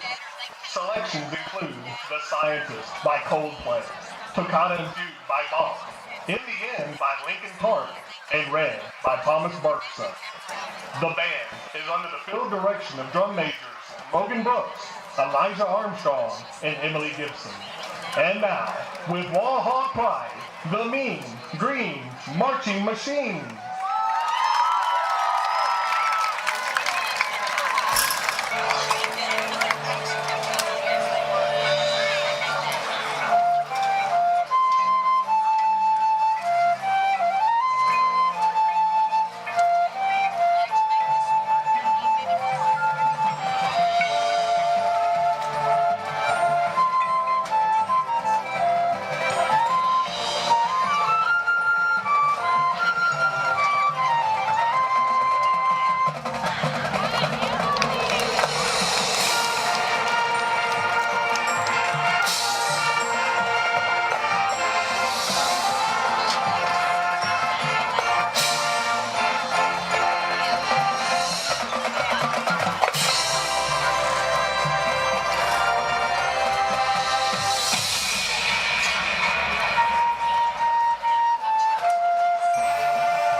minutes and 5 minutes till we're going to quit.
Directors of the Mean Green Marching Machine are Dustin Moses and Gabby Wynn.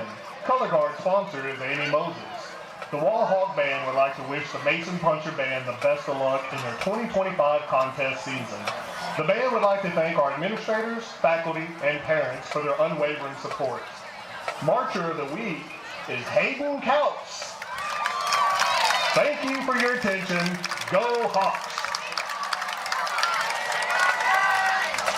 Check out why First Community Federal Credit Union is the #1 local auto lender in the Concho Valley. With great low rates on new, used, and refinance autos, we can save you money. First Community has great payment options and low prices for GAP, extended warranty, and credit life insurance, so we can make your payment fit your budget.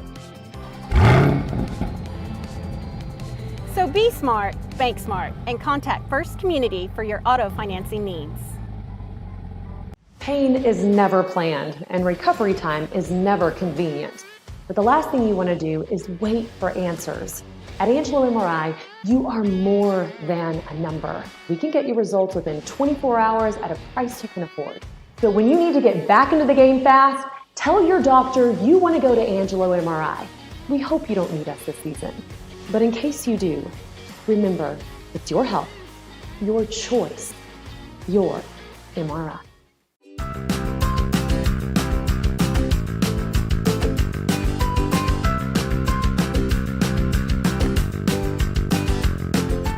Save thousands during the summer sales drive going on now at Mitchell Buick GMC. Drive a new 2025 Buick Enclave and you can save $4,000. More huge savings. Get this rugged GMC Terrain for only $30,999. You can save $10,000 on a new 2025 Sierra. That's right, you can save $10,000 on this 2025 Sierra. Save thousands during the summer sales drive at Mitchell Buick GMC, your hometown dealer.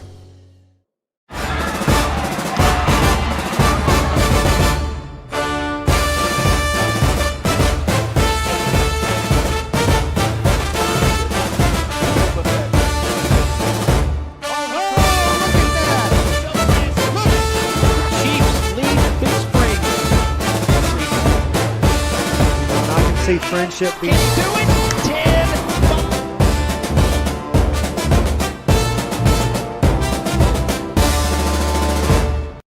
Damon Bell Photography and Drone Services for all your photo and video needs.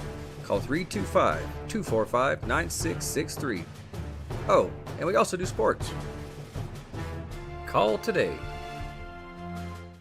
At Schertz Landscape, we care about the quality of trees that you put in your landscape. Therefore, we grow our trees here locally in the Concho Valley. As a certified arborist, I not only care about the quality of your tree being planted, but I am also qualified as a tree risk assessor. I can evaluate the health of an older tree or the risk that it may have to you and your property. Come see us at Schertz Landscape, where we care about the quality of your trees. And welcome to the TXHSFB Media Halftime Show. Hey, real quick, football fans, would you like to watch Concho Sports Network games live on your big screen TV? All you have to do is install the CSN Roku or Amazon Fire TV app. You can install them now on either device just by searching Concho Sports on Roku and Fire TV. We invite you to check it out to get the best viewing experience. I have the Concho Sports Network app on my Roku. I often don't watch it live because, well, you know, I'm here at the stadium. But I like to go back and watch it on my big screen TV later on. But, yeah, do that. So, Jake, before we get into too much about the first half, you got scores from around the area. What else we got going on? Yeah, we do. Tonight? Let's look at some stuff here. Right now we got over at St. Angelo Stadium, we got Lakeview. As far as what's posted, Lakeview be over Fort Stockton right now, 21-0. You've got Cristobal down in El Dorado. Eldo's winning 24-8 with 6 minutes left to go on that one. San Saba over there at Great Creek wound up winning that one, 27-12. You got Water Valley being Grand Falls Royalty, 54-0. TLCA down to Tahoka by 8 right now with about 9:30 to go in that one. Menard beating Blanket right there with 10 minutes to go, 45-19. You've got the Eden Bulldogs over Paint and Rock, final 50-0. See what else we got. Coming up next week, next week opponent Brownwood right now. They are losing to Abilene Wiley with 2 minutes to go, 25-0. And then, let's see, we got Central there over in Abilene. Right now they are, whoa, that was loud. Yeah, it was. Hello. Central, they started off good. They got a touchdown, but right now it's start of the fourth quarter there. Abilene's winning 35-14 from what this is showing. Yep. Well, going back to the Brownwood score, you said next week's going to be a real good opportunity to see where this Wallhawk team truly is. Because they're going up a division, up a class, right? Brownwood's 4A, correct? Yes, sir. If I'm not mistaken. I think they're 4A D1 or D2. I think D2. So, I could be wrong. Regardless, they're up a class. So a little bit bigger school, you know what I mean? And Wall barely lost to them last season when here at Wallhawk Stadium. So really curious, going on the road against a 4A team, how you going to do? And that's just it, kind of like last year was just a tough competition. Now the difference being last year, kind of like what we talked about in the preseason show, what's your identity? Still trying to figure it out in that second game. Now that it seems like for all intents and purposes right now in the first half, kind of Wall has some stuff figured out here pretty good, and right now Brownwood looks like it's losing to probably a very good Abilene Wiley team. Right. How are they going to respond coming off of that in their home opener? And now that you got some success under your belt, how do you build on that too? Right. It's going to be interesting to see. But let's talk first half just a bit. Absent the one or two errant throws by Landon York and one or two dumb penalties, just how do you, as a coach, what do you say? Hey guys, we kind of only got 4 yards on that dive play. We should have had 6. Well, correct me if I'm wrong, but they haven't punted yet, right? We haven't seen the punter. Who's the punter? No, we haven't. Yeah, it's Brian Smith, but we have not seen him yet. It's been solid, and just like we said there at the beginning of the game, how much better could it have started to go 3 for 3, even with having to overcome some things. Yep. Some few mistakes. Now we did, like we said, had a few hiccups there at the end, but then again, I guess the only stop would have been this fourth down stop where they tried to go throw the glance. Yep. It was just a little bit of top, but other than that, offensively, you're solid. Just, hey, let's get better at what we're doing defensively to rally to the ball, getting there. Right there at the end, Mason was doing a good job of kind of moving it for a little bit there. Then they kind of put their foot down, bend, don't break. Yep. I will say if you go back and look at, we don't have the stats, and we'll get them tomorrow, but if you go back and you look at the stats, I would bet that 75-80% of the yardage Mason's picked up came on that last drive when Wall was playing very, very, very soft. I believe you're correct on that. Other than, you take away that one run where your Slade Buell slipped away. Mm-hmm. Yes, I believe so, because what was that, a stretch of about 4 plays in a row there where he did a good job just putting it on target, making some completions and getting some stuff. But like we said, once again, kind of Wall defense kind of settled down and kind of kept them from getting any farther. They did have that one mistake on the snap, but other than that last rollout they had, they did a good job putting pressure on them, forcing them to make a bad throw, and then now fourth down when they try to get something there at the end. Yep. They did a good job. And trying to remember, I did not write them down. Normally I try to write them down, but tonight's just been such a train wreck of trying to get stuff set up with the weather and whatnot. And great kudos to Drake Huerta and Damon Bell for getting the stuff running tonight. So shout out to both of them. Thank you guys.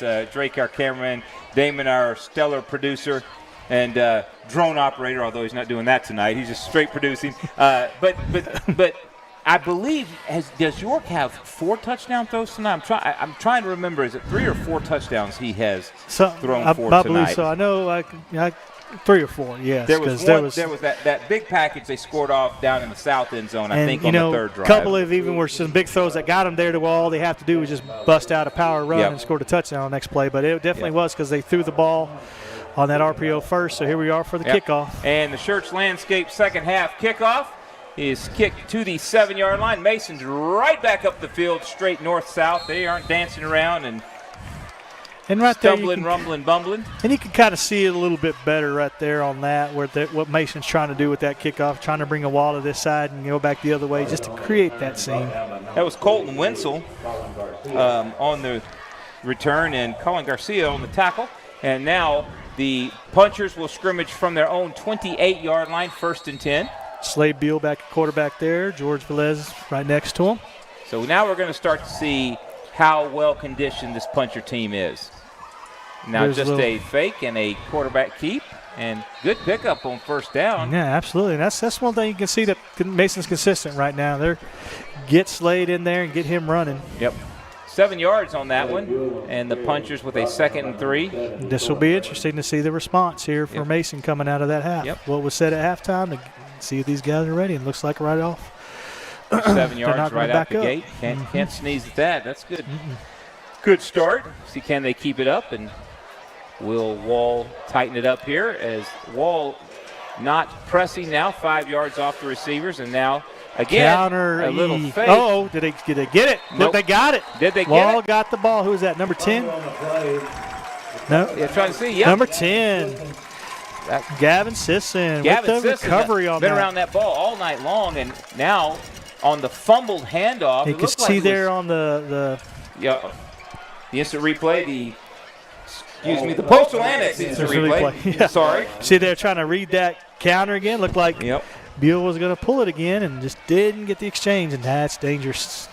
Yep. And then once he tried to, it looked like he's trying to pull the ball back, did not get a good grip on it, like you said, and then it hit the ground and rolled backwards, and Wall was on it. So now new formation here for Wall. Will stack. They got a stack to the near side, stack to the far side. So stack on each end. Blending in with that green turf as the sun is completely down. Now just a straight inside give. Good ball scurry right there. Yep. Brady Neal. A lot of open maybe grass. 2. And the clock sits at 10:58 and counting here in the third quarter. And just like the start of the game here for Wall, you couldn't ask for a better start to the second half either in terms of, now you just already stopped their possession right off the bat. And now let's capitalize on our first possession. Yep. Landon York now in the shotgun, back to his right, and he puts receiver in motion, and now a little option play. And Barbie, look at Barbie go. Touchdown, Wall Hawks. Hagen Barbie. That was almost a modified triple option. If you watch that one, absolutely. From that shotgun as opposed to coming up under center. And that's what's really good right now that I just noticed about Wall. They have the same play they've done quite a few times, but a lot of different looks here, which is tough. Yeah, they ran it from the shotgun, and that is an Alpha Paving touchdown. Not sure if we saw it on the Postal Annex instant replay, but very nice. In a second, yeah. You could do it with the swing pass, do it with just a quarterback read. Now you got the triple option. Look after it. It's dangerous. To that far side pitch to Barbie. Barbie just weaved and bobbed and ducked his way through that Mason Puncher defense for yet another Hawk touchdown. And the kick is up, and it is good. Klein Smith, since after those first two, has been perfect. Yep. Now 4 for 4, and the Hawks lead 42-0 with 10:30 left. And here's the Postal Annex replay. You can see there's the counter. In crashes. There's the pull. Number 2's flat-footed, so York just goes ahead and pitch it. Let Barbie do his thing. Yep. Almost a throwback to the old flex bone triple option days. Right. Only ran from the shotgun. So it's not like they completely did away with the triple option. They just run it from a different formation. And you know, the other good thing about that, too, you see is the receivers on the outside. They don't have to be big blocks, but they're just effective enough there with Reed Robertson, number 11 there, even Bailey. Evan Bailey, excuse me. You know, just nothing too crazy, but just effective enough to give Barbie that chance to get in the end zone there. So now the Schertz Landscape kickoff after a 2-play drive, Hawk drive for just a shade over 21 yards, I believe it was. And the run by Hagan Barbie off the pitch from Landon York. And now the Hawks will set up. And I think, you know, we were talking with Coach, as Klein Smith will get ready to kick this. We're talking with Coach Slaughter at the preseason special. And the kick now to Mason comes down to the 10-yard line. And once again, straight up the middle come the punchers. Great tackle and right boom. there. Who was that, number 50? I believe it was, yes, sir. Yeah, number 50 right there with a good, solid tackle, Grant Kimmel. We're talking about Coach Slaughter, and he mentioned, again, we're going to have to score a lot of points. Not sure how quick the defense is going to round. Well, I think we're kind of seeing they're not bad. They are not bad. Yeah, they're definitely executing very well and taking advantage of Mason's mistakes, for sure. Again, though, I'll caveat everything they say.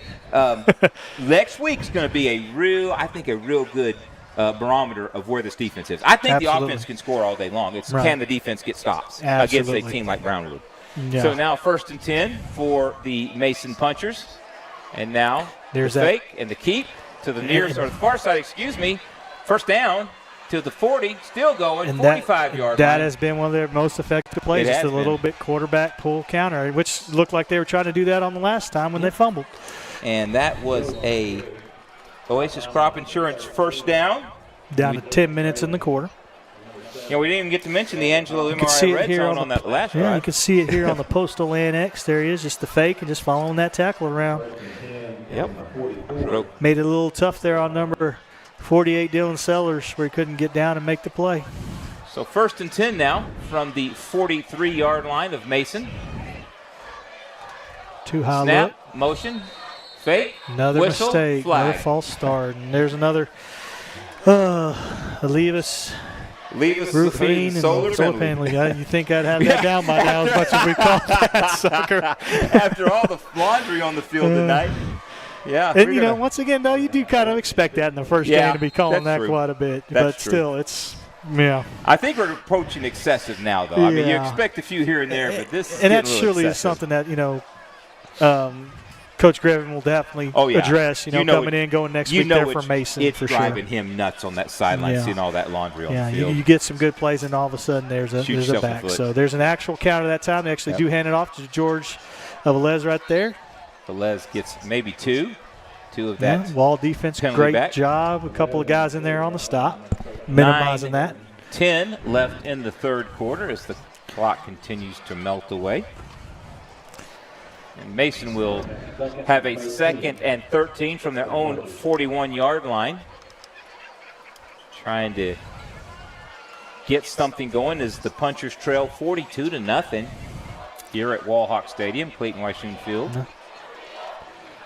Beautiful Wall America. Now a straight drop and a throw. Oh, what? Okay.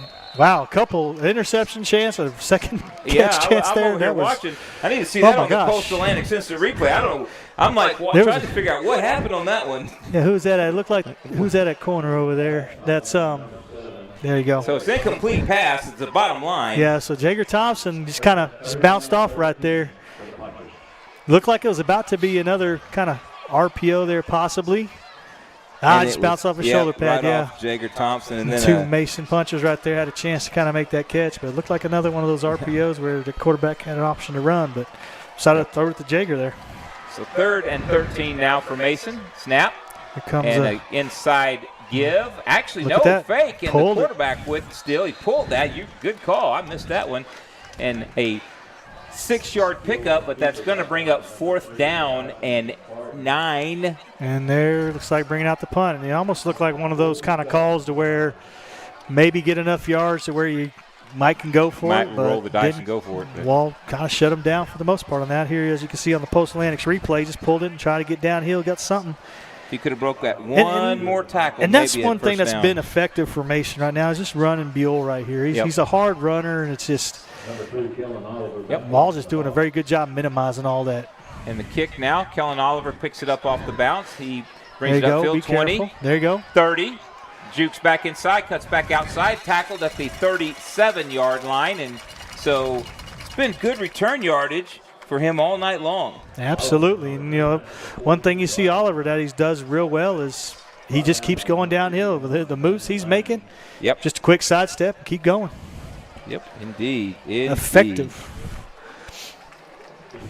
So 1st and 10 now for the Hawks at their own 37-yard line.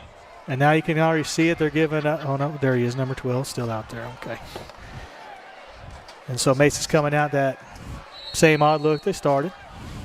York now with 2 backs in the backfield, 1 to his right, 1 behind him in a pistol Looks set. like that might be. And now Brady Neal goes in motion. A throwback screen to the near side. Now breaks the tackle. The ball comes loose and rolls out of bounds at the 42-yard line, maybe the 43. Oh, I know Neal getting about, 6 yards there, it looks like. Yep. No, that's 2 more balls on the ground than they would like it. Yeah, but the good thing about it is they've been fortunate that they just go right out of bounds. That's one of them things that they're going to address. Yeah.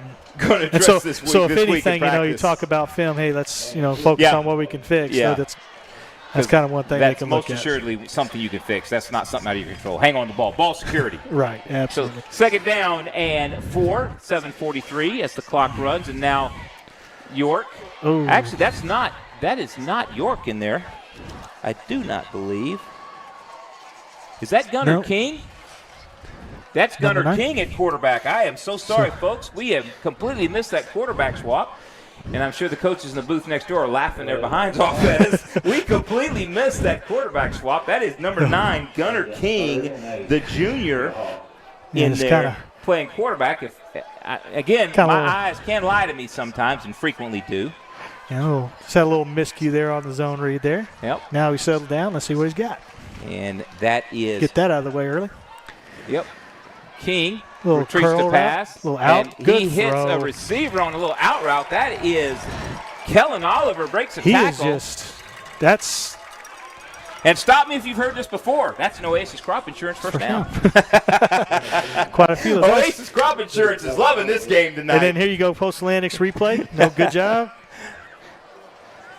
Gunnar King dropped back. Yep, and that was a nice throw. Good timing on point. He hummed that one in there. He had a window to get that in there, and he absolutely zipped it in there. Kellen Oliver having a game. He is indeed. I really want to go pull these stats up now and see. And you said it again. The segue about Mason. Making tackles. Yep. He missed 2 more right there. Yes, indeed. Or made 2 guys. So 2 guys missed. 1st and 10 for Wall, and now it's just a simple give, outside zone give. And Took that was Brady Neal run over the top of one of his guys. Who was that down there? He ran over the top he got of. number 8 there on the outside there, Braylon Nelson there. kind of ran over him and number 13 there for right up almost there. So backups, a lot of backups in there now for Wall. Working them in, Yep. Landon York. And once again, the running there just – pads down here and just not shying away from contact, just delivering blows all over the field. He got to the corner and then just turned it north-south, and away he went. So now Gunner King takes a snap, rolls to the far sideline, hums it in there. Another catch. That is caught for another Oasis Crop Insurance first down. And same play as earlier, just with the rollout this time, and still puts it on target. So Wall to the Mason 31-yard line now as the clock ticks, 6:05 and counting, 42-0 the score. So we got Robertson one more catch, now he's out of the game. Yep. There we go. Working in now. Now you can really take advantage and get fresh personnel in. Yep. Keep working guys in. You mentioned Braylon Nelson. He's on the near side of the field here, standing right about the 30-yard line. I missed the number over there on the top who came in for Reed. We'll get it here in a moment. I need to bring my binoculars back out here again, apparently. I can't see nothing. Now Gunner King keeps it and cuts it right up field. He's to the 20, inside the 20, and inside the Angelo MRI red zone. Another pull right there, just reading it. And now we're in the red zone again, or another one of those Angelo MRI red zone. And an Oasis Crop Insurance. First down. And I think that's number 14 up there, if I'm not mistaken. Up top. Luke O'Neill, I believe, is who I saw, if I saw that number correctly. He's on the far Mason sideline at wideout. And King puts the back in motion and drops back and now just hums it in there. They going to give it? To a receiver. It looks like they are. Yep. That is number. They went down for it. Nice catch. Evan Bailey on that reception. You know, it's almost tough, again, with the roster size that Wall has. A little bit bigger than Mason, but you still have to keep some of your main guys in there. You don't have enough to completely swap everybody out. You could see that on the Postal Annex replay. He does get into that ball. Good job going down there. You just work him in as you go down. Yep. You know, wholesale's kind of tough, but just keep working guys in. Second down and 4 now. Now you got a split back look, a little different now. That as King with a running back to each side, and now he just hands it off straight up the gut on an inside give. Yeah, that old number 24 right there getting a carry, Caden McFarden. Caden McFarden now picks up an Oasis Crop Insurance first down. Now stop me if you heard that before. Now you got Brady Neal coming out and subbing in Tayson Stucker at running back, number 21, senior. And a couple others. 18 and 5 come in now for the Hawks. This is where we really need the roster because we memorize certain numbers and others we don't. So now we got to start memorizing more. So now you got Klein Smith on offense as well as Blaze Benson, who just came in, who's on that inside slot receiver there. And so now the Hawks with a first and goal at the 9-yard line, make it the 8-yard line. And now whistle sounds, and it looks like a timeout called by Wall as we have 3:41 left here in the third quarter. Let's get a read in real quick. Check out why First Community is the #1 local auto lender with great rates on new, used, or refinanced autos and a variety of payment options. They can help make your payment fit your budget. So be smart and bank smart. Apply online at 1cfcu.org. or give them a call at 325-653-1465. Rates and terms based on approved credit. Also, want to let you know, don't forget to check out Concho Sports Network live on Big Screen TV with the CSN Roku or Amazon Fire TV app. And here we go on first and goal from the 8-yard line. The Hawks ready to go now. 3 to the far side, 1 to the near side. There's that Reed.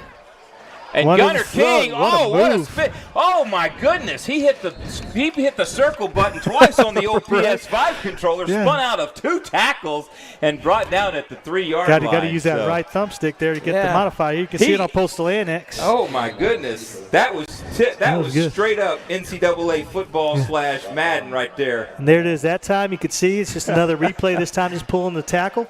You want to throw it right there, kind of a little cloudy. Yeah. Whoop, there it is. B button right there. One more time. Let's ride with it. Actually, that one he was kind of induced to spin. I can't give him the spin button credit on that one. The first one, though, that was definitely the spin button. So now we got ourselves an injury timeout. Now number 34, that's going to be the tough thing for Mason.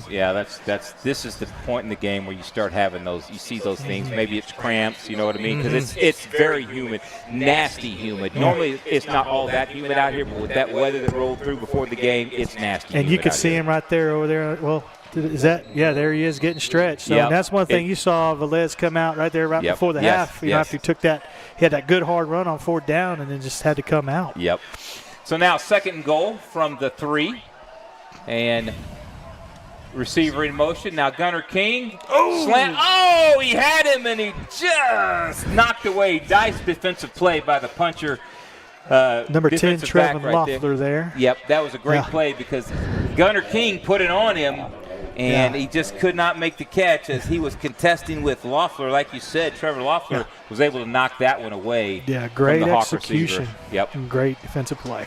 So 3rd down and goal now for Wall with 3:07 on the clock in the 3rd quarter. And now just a straight inside give. Bumbling, rumbling, stumbling. The guy and touchdown, Wall Hawks. That is a Alpha Paving touchdown. And trying to see who that was. That was number 21, Tayson Stucker on the run there. Postal Annex instant replay. You can see here in just a moment. It's Tayson Stucker with his first touchdown of the season. Here it comes. There it is. Yeah, simple as his zone give there. Once again, breaking tackles. It almost looks like he kind of fumbled it and fell on top of it in the end zone there possibly. But either way. Indeed. So that is a Alpha Paving touchdown. The extra point now coming from Klein Smith. And no, I didn't want to curse him. I didn't want to jinx him, but he missed. I think it was me because I said he was perfect after the last one since the first one. So I'll take the heat on that one. Young man will get out there on the practice field he will. next week and kick a few more. Not exactly how Stucker wanted to get in the end zone, but he did a good job at least recovering it. You know, he might have dropped it, but he got back on top of it and finished that play off. And that'll take the score to a 48-0 advantage for Wall with 2:59 left, and you can see now that there's people. There's a packed house, even with the weather delay. It was a packed house, and now people making their way home. Maybe they're going home to watch WWE SmackDown. I don't know. But as they depart from the stadium, well, hardcore fans still here. We're still here as we get ready for the Shirts Landscape kickoff. So far, I mean, I get it, 3A, 2A, I get that, but you still got to play who's in front of you. Wall has dominated every single phase of this game tonight. Yes, they look very sharp. Yes. You know, they were definitely ready for game one for sure. You know, and you could see a little bit here. Mason, same thing. You know, new coach, new system. There's a little fair catch there. Yep. Little pop-up kickoff on the Shirts Landscape kickoff. Well, you can kind of see they're still trying to figure themselves out as well too. And you know, Wall being as solid as they are right now is, you know, definitely taking advantage. Now, with that said, there are some things that Coach Craig Slaughter will get cleaned up this week. I'm sure he's writing down stuff that, you know, he doesn't like, obviously, because you don't want to take a 48-0 advantage and think you're that great, because obviously there's been some mistakes, the fumble snap, etc., the missed extra points, but still. Just a great performance in all facets of the ball. Is this little try that pass. jailbreak again, and good tackle there, number 58. A lot of running for very few yards, right? Or none, to be precise. Bennett Branch there on the tackle, getting out there. Yeah, but going back to what we were talking about, I'm really impressed by the Hawk defense. I mean, that was going to be the question and might still be the question going forward, but tonight, at least, they have really showed up and showed out. Absolutely, you know, and you know, you look at the successes that Mason has had offensively at the times, and then the defense responds, and then, you know, they can get a big play, and then they just stop it and shut the rest of the drive down, and they're able to do that, which is a really good spot to be in for sure. And there's another quarterback around there. He's got to have at least 15, 20 carries by now. Anyway. And that time it looked like it was Balmos carrying that, so at least O'Beal got a little bit of a break on that one. You know, we've been talking about, you know, Craig Slaughter, Coach Slaughter, talking about this defense rounding into shape and whatnot. They've played good, sound position football. I mean, good, sound football across the field tonight. Absolutely. You haven't seen a lot of variation at all. They just, like you just said, just line up and let's get after them and go and play down here and go get it. And that's a lot of times that's a really good spot to be if you're a defensive coach. There's that little toss again from earlier. Yeah. Counter, reverse, whatever you want to call it. And he's running free at the 45-yard line. Another good play, good hit there to finish it off. That was number 5 on the run. Oh, my goodness, he's down. And that's going to be after the big hit there on number, is that 21? I believe so. Yeah, that was Taysom Stucker on the hit there. And big hit. I think we may have an Olivas Roofing and Solar penalty. No one's moving. Let's see. What are we doing here? Do you see the flag? Yep. Holding on Mason. Olivas Roofing and Solar penalty. And that's unfortunately that was number 5, Jackson Valverde on that one. That's kind of adding insult to injury on that. You get a good run. You get knocked at the end of the play, and you can see it on the Post-Atlantic's replay here. You know, that's the exact play. We used to run that a lot at Hardin-Simmons. It's a really good play. As you can see, it's just that misdirection. It's still counter, but back the other way with that slot. It's really effective. And that's been set up by all those quarterback keepers, those little inside gives, outside gives. You fake that, you pitch it, it going the other way. There's the good hit by Stucker right there to get him out of bounds. Yeah, I'm going to have to go look for that on NCAA/Madden tonight and see if I can find that play. My thing is I'll run it 48 times it's and on get there stopped. Somewhere. Yeah, I'm sure it is. So 3rd down now for the Punchers as they are stopped short of the first down. It's going to be 4th and 2. One of their more effective plays again is that quarterback counter, just getting some yards. 50 seconds, under 50 seconds now left in the 3rd quarter as the clock continues to run. And I suspect we'll continue to see substitutions across the board for Wall. You see him kind of working in now. Working in those guys. Getting some experience. If I'm not mistaken, as I'm looking out there, most of the starters are out. I believe so, yeah. See a lot of familiar numbers there standing on that sideline. So 4th down and 2, and it's just a simple keep up the gut by the quarterback, and that will be a Oasis Crop Insurance first down. And the clock stops with 19.6 seconds left here in the 3rd quarter. Luke O'Neill. And you can see him as, we keep rotating in. It's hard to keep track of all the substitutions, but now we got ourselves time. It's going to be. That's going to be the quarter now. That's going to bring up into the 3rd quarter. You're watching Wallhawks football on Concho Sports Network, presented by First Community Federal Credit Union. We'll see you after the break. Cotton farming in the Concho Valley, that's risky business. Specializing in crop insurance and serving local family farmers for over 15 years, Oasis Crop Insurance understands those risks firsthand. That's why year in and year out, from the first seed you plant to the last boll you harvest, Oasis Crop Insurance is your risk management partner. Oasis Crop Insurance, service from paradise. In Texas, driving trucks is woven into the fabric of our culture. At Mitchell Toyota, we know it as truck country, plain and simple. Built right here in Texas, Tundra is the truck for you. Get this new 2025 Tundra with 1.99% APR for 72 months, or save $5,000. This Tacoma is just $36,538 and 4.75% for 60 months. Mitchell Toyota, where we put the deal back in dealership. And as I'm jaw-jacking with the Wall coaches here in the coaching booth, welcome back to Wallhawks football on Concho Sports Network, presented by First Community Federal Credit Union. That's one good thing. One of the cool things about being here is Mason snaps the ball and runs to the near sideline. Free down the sideline, 40, 35, 30, 25, and taken down at the 22-yard line. Again, that was number 12. He's been hitting away at it. Slade Buell has been hitting away at it all night long. He finally broke another long one. Yeah, and you can see it here on the Post-Atlantic's replay. Quick pitch there. Reed makes him pitch it. Corner's getting blocked, and the safety just gets caught up right there in that block, and Slade just keeps those long strides going. And so Mason quickly back to the line of scrimmage now, and rolling to the far sideline, and Wall's right there, and he gets away for the moment, and now Wall comes back in, and now, goodness gracious. Almost was all over that one, and Wall had like 3 different opportunities to bring him down, and he broke it loose. close to a first down, but you see there, just oh goodness, he had him right there, and that was credit to Balmos on that, breaking that one. And then number 53 looked like he had a beat on. Balmos just went whoop, cut right back up inside, and 53 completely whiffed on that tackle. So now 2nd down and 1 as the punchers have moved inside the Angelo MRI red zone. Oh, nice tackle. 53. Yep, he made him juke the first time. Get you back on that once, one. I'm gonna get you this time.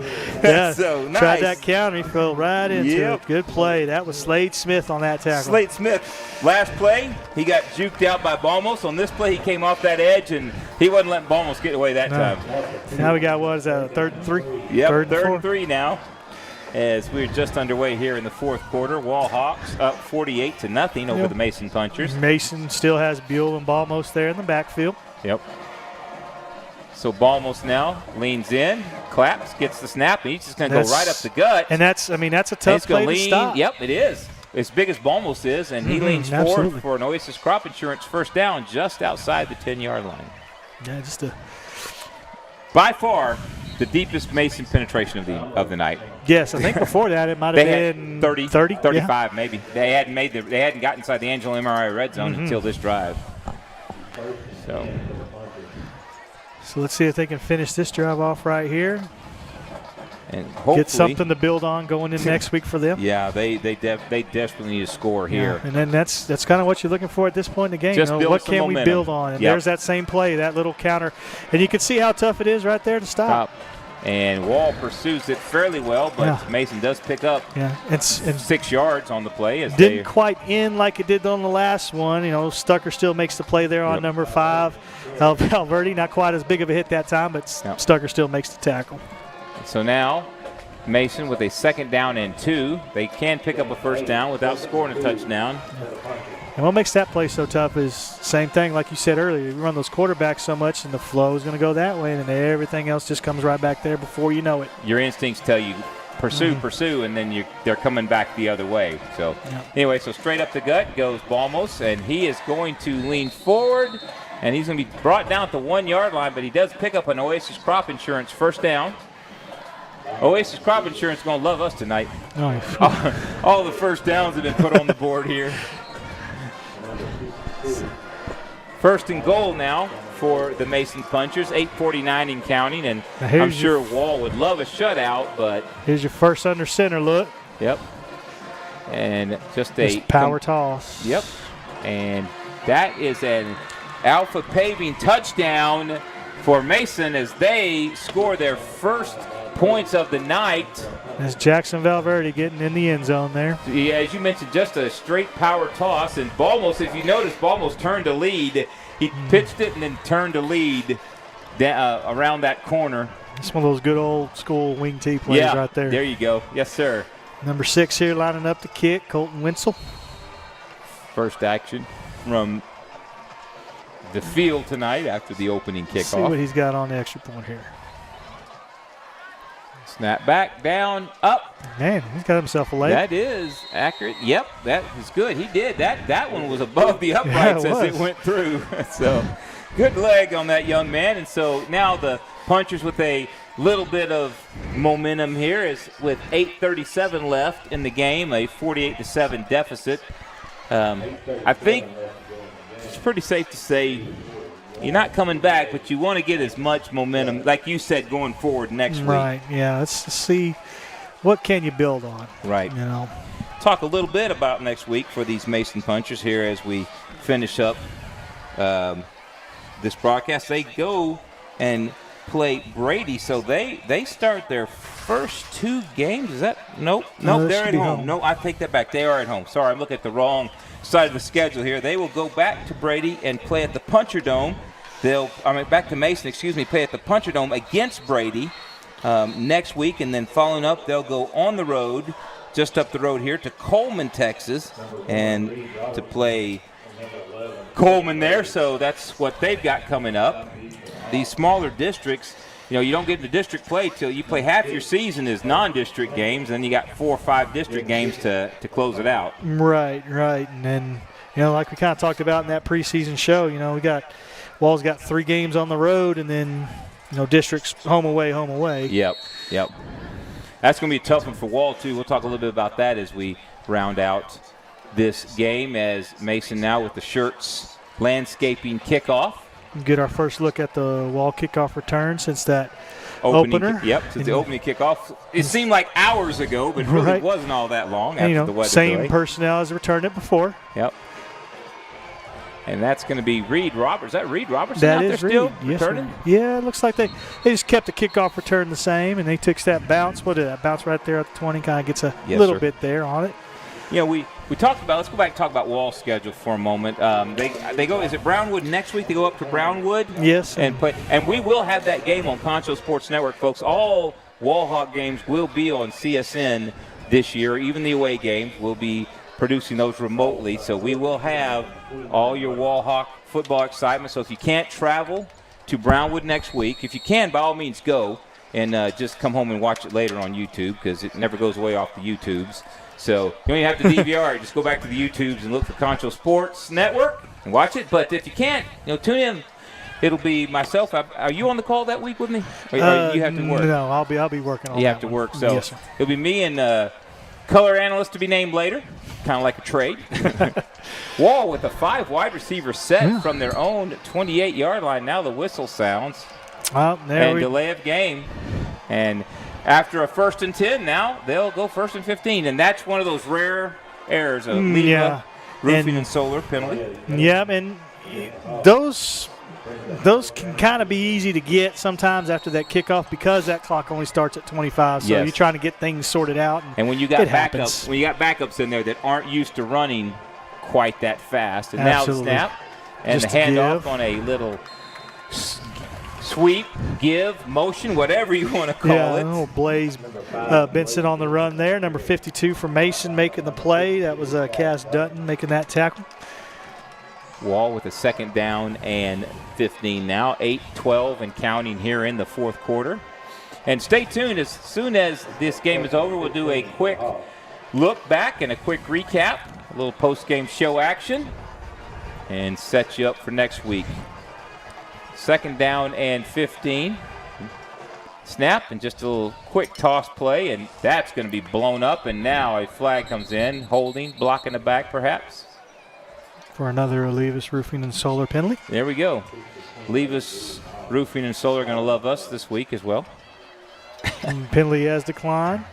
So it'll be So now 3rd and, what was that, 19? No, they declined the penalty, so it'll be 3rd and 17? 17 maybe? I'm thinking 17, 19. At this point. At this point, it's a couple of yards, whatever. Yeah. It's 3rd and Coleman right now. 3rd and Brownwood, as the case may be. So what's south of us here? We're going, Wall Hawks are driving south. 3rd and, Sonora. Anyway, King now takes the snap, retreats straight back. He's going to go down this near sideline. Oh, what a catch. Nice catch by Hit as he 10. Throws it. Holy macaronis.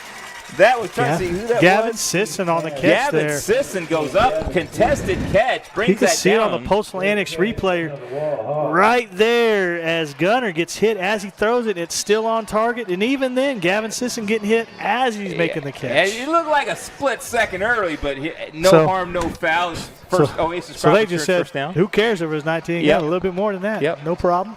So the clock keeps running. Hawks with a 1st down at their own 41-yard line, and now King just hands it off inside again. Simple zone. Get a couple yards. Simple inside zone hand off, and just a couple of maybe 4 yards, and we go 2nd down. Now we're under 7 minutes left to go. Just melt that clock. It's really not that bad. I guess it's after 10. I was going to say, it's not that bad, but it is after 10. even the 1 hour weather delay. Yeah, just like we were talking earlier, that delay kind of throws you off. You start looking at scores, you see all those finals like, wait, what's going on? Yeah, exactly. 2nd down and 6 now for Wall. And a quick fake, pull, throw, drop. Going out there, throwing it out there for number 5. There's Blaze again on that one. Yep. Blaze Benson. Blaze Benson. These are those kind of Yeah, it's you might call it mop-up time, you might call it garbage, whatever phrase you use, but these kids that are coming off the bench getting some playing time, they want to show up and show out. So when you drop one like that, you kind of go around kicking yourself. Yeah, and then I can't do that, Absolutely, and it's always, and hey, even however you want to look at it, these are those quality game reps that you want to get for these guys too. Get them There's some that experience. counter. Right up the gut, a couple of yards, maybe one actually. Yeah, and that's Caden McFarden coming in there to run that one. And that'll bring up 4th down, and the Hawks are just going to send the punter out. First action tonight on the punting squad. Levi King there, looks like 16, right? Yep, that's Levi King. Yes, sir, it is. Levi King with his first punt of the evening. Mason sending number 3 back, Kingston Garza. I believe he was one of the other kickoff returners, if I'm not mistaken. I think you're right. 6 minutes left here in the 4th quarter as the Hawks get ready to punt.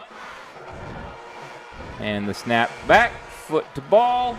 The rush comes, doesn't get there, and it's fielded at the 15, cutting to the far sideline, and a missed tackle there. And finally driven out of bounds up around the 26-yard line are the Mason Punchers. Looks like puncher down on the field here. It's either 27 or 21. Looked like was there a flag also? I don't see one. Maybe not. Maybe I missed it there. There is a Mason Puncher down. They got him down. up off the field there. Looks like it's a 7. Looks like that's Asher Bonnet there getting off the field. Hey, football fans. Little ankle problem. Want to let you know that if you're in the market for a new car or truck, go to the folks at Mitchell Automotive Group. That's Mitchell Toyota on Knickerbocker Road and Mitchell Buick GMC on Sherwood Way. They'll help you out. So now Mason will scrimmage from their own 26-yard line with 5:40 left. And this has been just a dominant performance by the Wall Hawk football squad. Absolutely. Film tomorrow morning is going to be, it's going to be pretty good. And here's the deal. This Mason team, yes, we've talked about they only had 5 returners, okay? They lost, 17 starters last year. But they were 11-2, 5-0 in district. They went 3 rounds deep in the playoffs before they lost by 3 to Marlin. So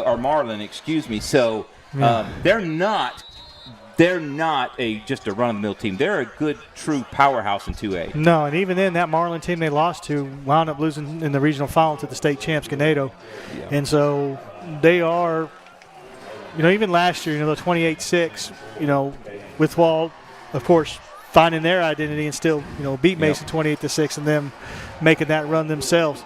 Yep. And they have, had a good solid 3 first opponents here. Llanos, not bad. Blanco run that slot T. It's tough for them to stop that. And then now you got your first game's here at Wall, who's hitting on all cylinders right now. Yep.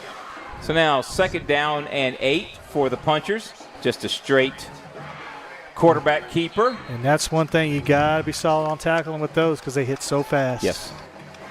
And gain of about 4 on the play. That'll bring up a 3rd down and 4, maybe 4.5. Trying to see. It's hard to see on the angle we're at where that down marker is, where that first down marker is. Yeah, I think you're right. I think it's 4.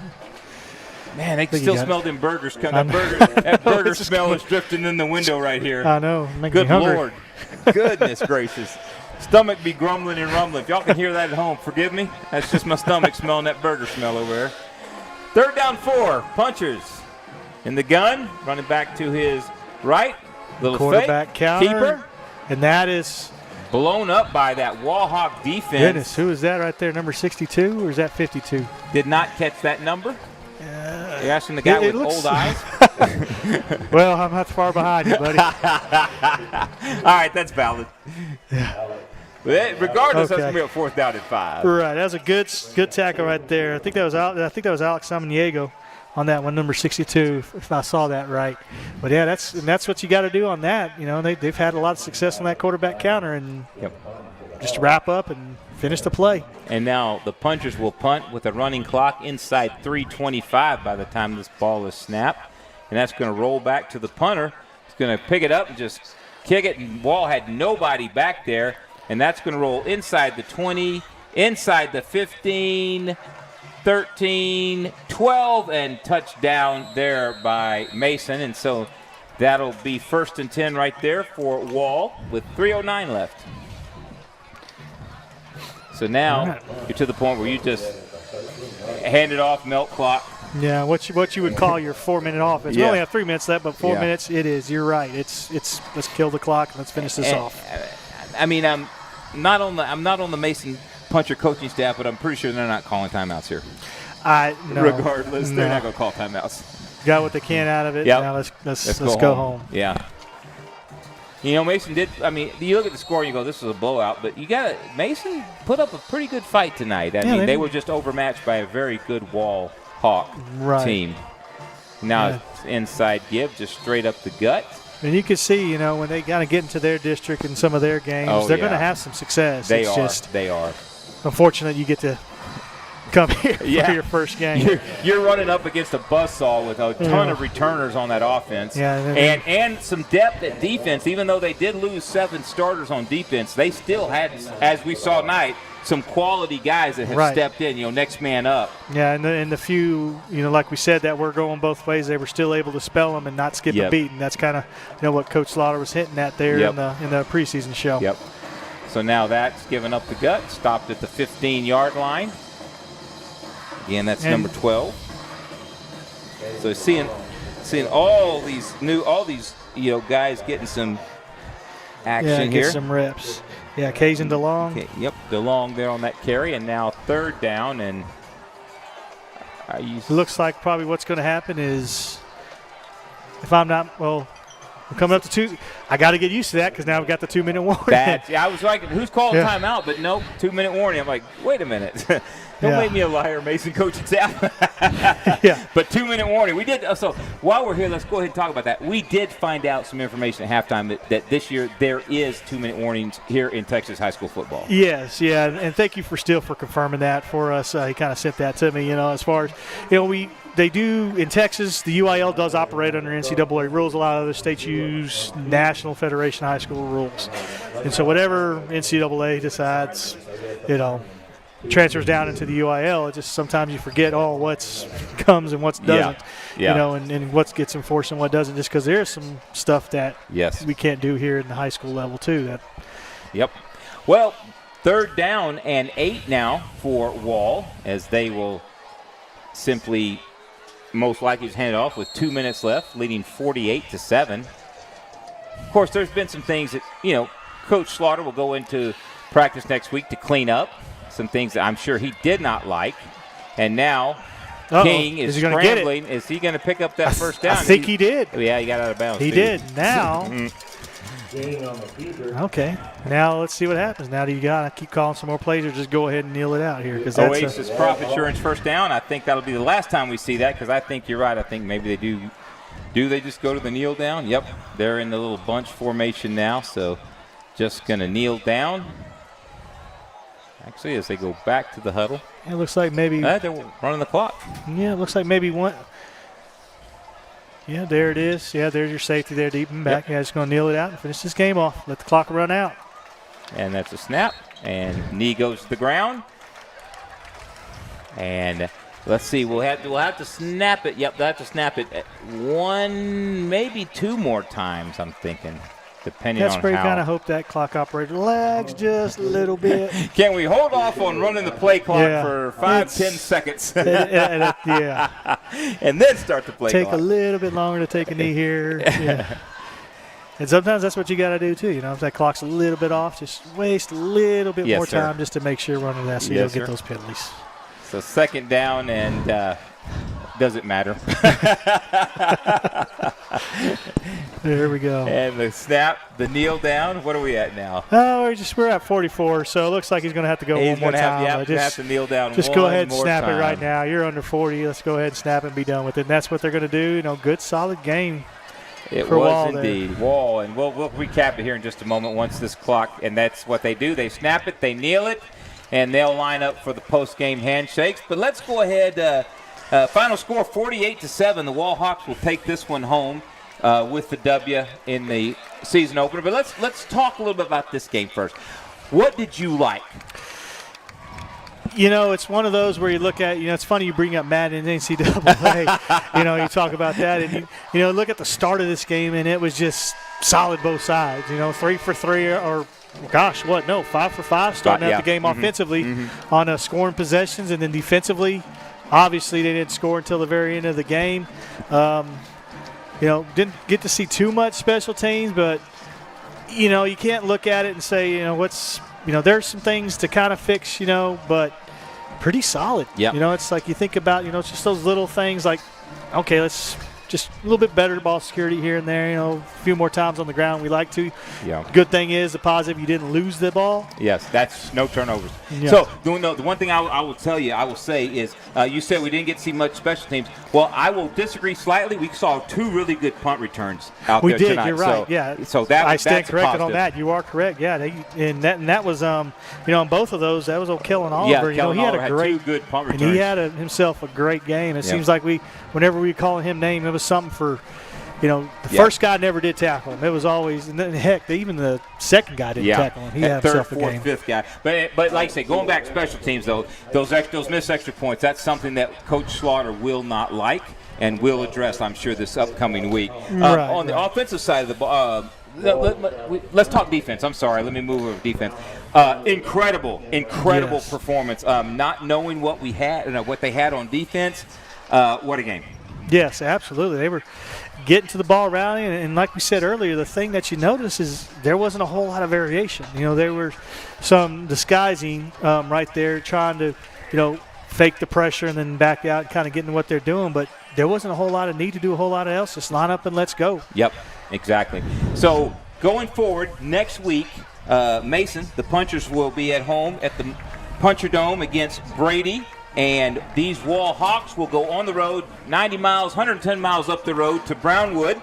As we mentioned earlier, that's going to be a huge test for this Wall Hawk offense. Absolutely, and that first real test, and the good thing is, once again, we talked about in the preseason show, it's always good to have these kind of games, too, early before district, because, once again, you want to get to that Arlington, and you want to play those kind of teams that are going to really show your deficiencies and show what you got to work on and fix that and get better at. Yep.